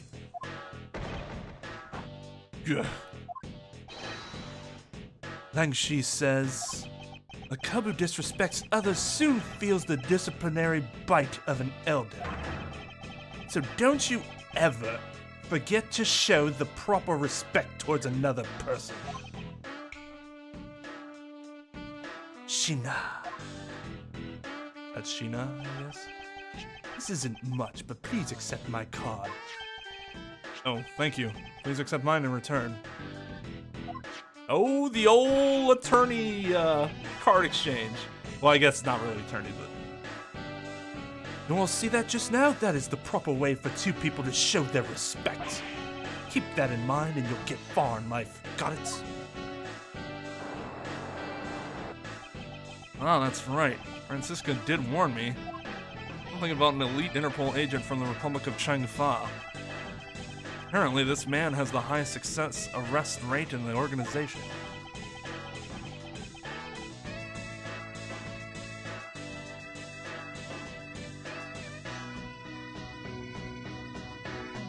No, that's not Clavier at all. If you think that's Clavier, you've completely missed the nuances between the voices. Clavier was more like this, more of like a wispier.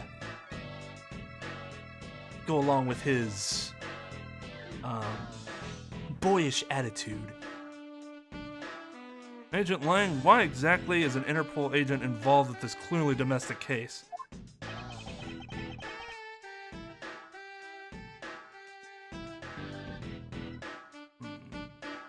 I can't give him a Marshall voice, but rougher. Marshall is my rough voice.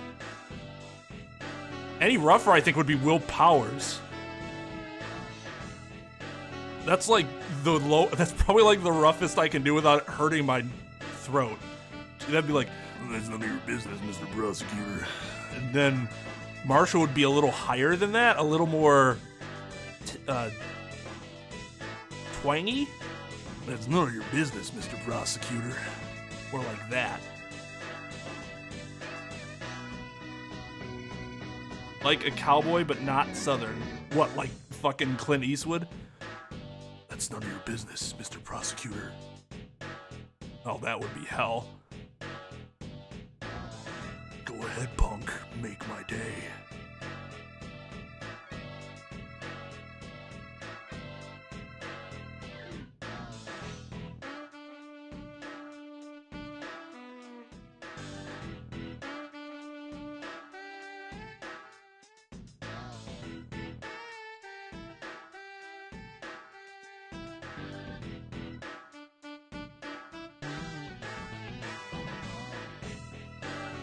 If the voice is gonna be loud, it can't be.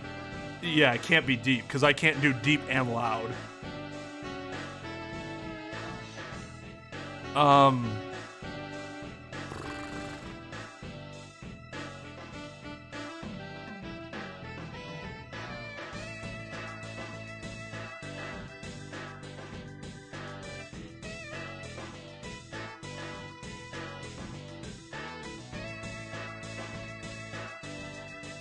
What, the Marshall voice is like this. More of a Southern, more of a, I think that's more of a Texas. That's more of a Texas style Southern. But it's a little too deep, I think, for this guy. He almost seems more arrogant, cocky. Thinks he's God's gift to the world.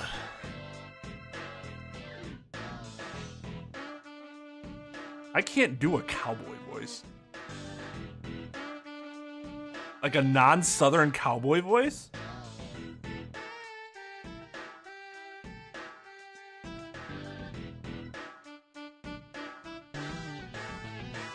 Wolf from Smash? What the heck? Actually, that's Wolf from Star Fox, I guess.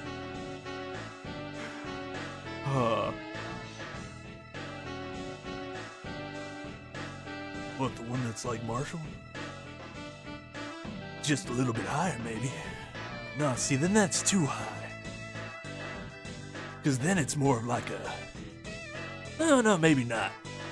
More of like a cattle rancher instead of a cowboy. But you guys said the Southern accent was not it. That wasn't him.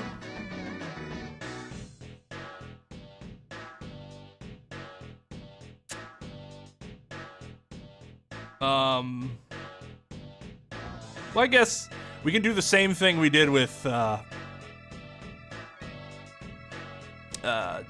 K and see how it feels. Yeah, he's cocky as fuck, but strangely respectful. I think that's part of his arrogance. I know how to treat people. That's none of your business, Mr. Prosecutor. How is it not? I've heard a rumor or two about you. You solved a murder that occurred during your flight home recently, right? Ha, but you sure took a while just to arrest one little flight attendant. How pathetic. How dare you say that about Mr. Edgeworth? Are you saying you could have solved it faster, pal? The comedic relief jumps to the aid of his master. How cliche. Look, what I'm getting at is that if I had been there, no one would have died. I would have solved the entire case and Agent Hicks would still be with us here today. Agent Lang knew yesterday's victim, Agent Ackby Hicks. Hicks was like a brother to me, so now I'm out to take my revenge. Agent Hicks was investigating a smuggling ring with Francisca and a third person. This must be the man she was talking about. In that case, you should understand how I feel as the kidnapped is someone I know.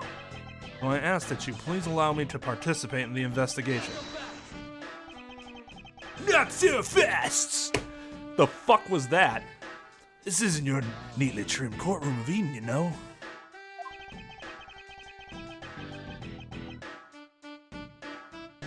The theme I want to play when I enter a bar. It is a good bar theme. It's for something to play when you enter a bar.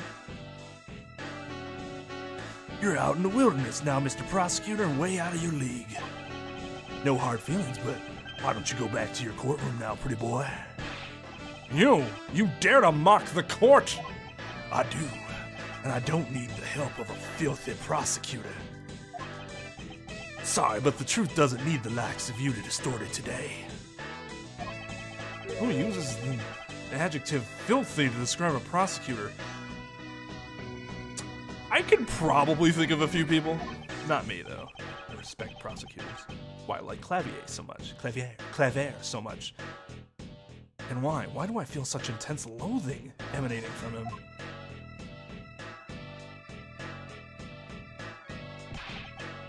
Alright, man, good job on the perimeter around Gatewater Land. Now just find me the kidnapper and bring that punk to me. Dismissed. Sir! Now then, Mr. Prosecutor, you just sit tight here and don't cause any trouble, understand? Wait! God damn it, I said wait! Mr. Edgeworth. It's been a while since I last met someone so disagreeable. Why of all places did he show up here? And completely out of the blue at that? I suppose I'll have to ask Detective Gumshoe to fill me in on that.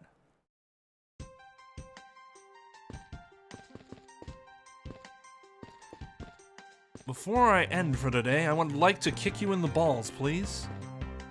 Why do you have like a fucking ammo belt on? If I needed any other reason to fear you. Alright, yeah, we're at the 4-hour mark.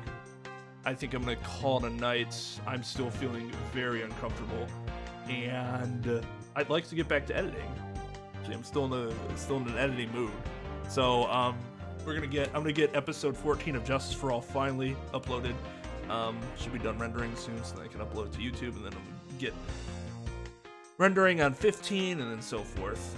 Also editing some Genshin episodes in between those. I'm way behind on releasing those. So, yeah. Tomorrow, probably Fairy Tail. Oh,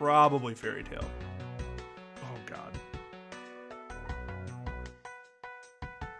Yeah. I'm gonna have to do some push-ups like Mike suggested. So Fairy Tail tomorrow, and then Genshin on Wednesday. It's the 1.5 patch release, which means we get to go to an entirely new area. So I'm gonna be streaming the fuck out of that. Then the next investigation stream right now is scheduled for Saturday, because Friday I have scheduled a Link to the Past randomizer and then COD after that, since the randomizer shouldn't take really more than 2.5 hours. So yeah, next stream will be Saturday. And I got a little something for y'all Saturday. I did give out the 450.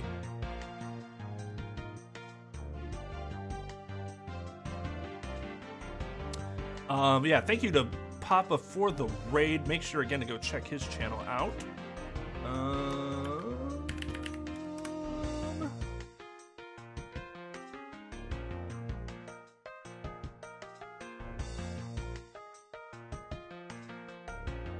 Yes, please check out the VODs.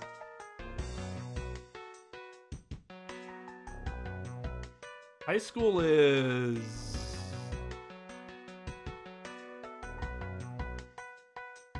168.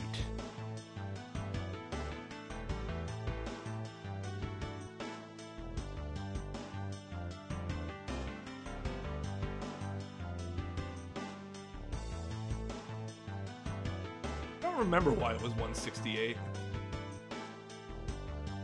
goes from 1 to 5 to 24 to 168 to 336. I mean, that one's simple. That's just doubled.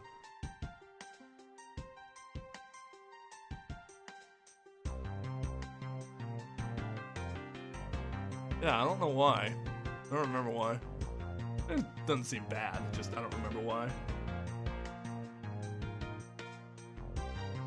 How long have I been a lawyer? 2014. When I was admitted to the State Bar of Wisconsin for practicing law.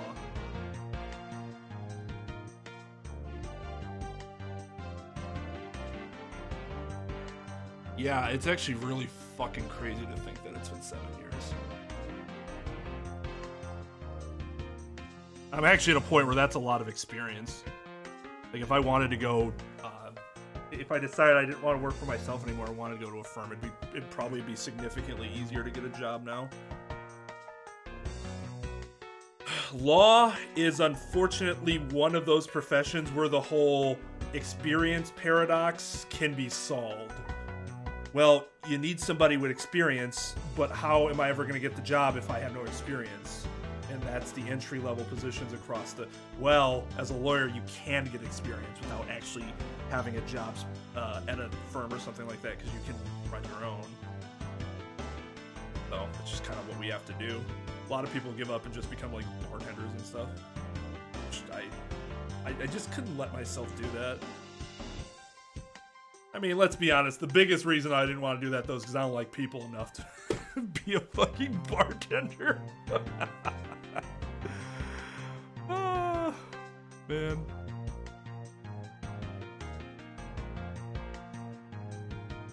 Yeah, I suppose it is. Like I said, for me, I can't believe it's been 7 years. It'll be 7 years in May.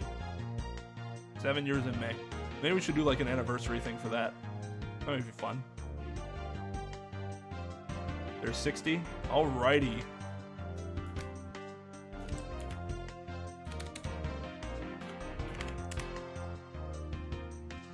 There you go.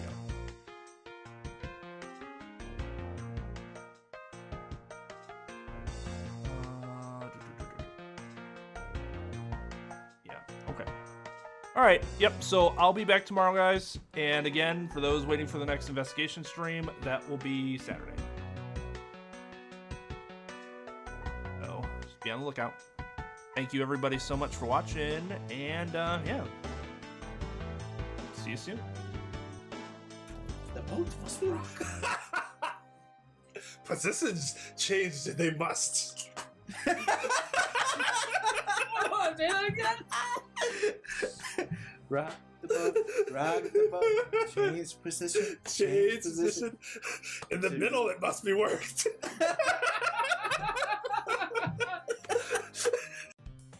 Make your pizza. I'm good. Okay. I'm just looking up. Make your fucking pizza. Yeah. bitch. I probably have a spotted cow a little bit. Just get that pizza on my fucking face. Just eat the fucking pizza. Get this pie. Get the fuck out of my face.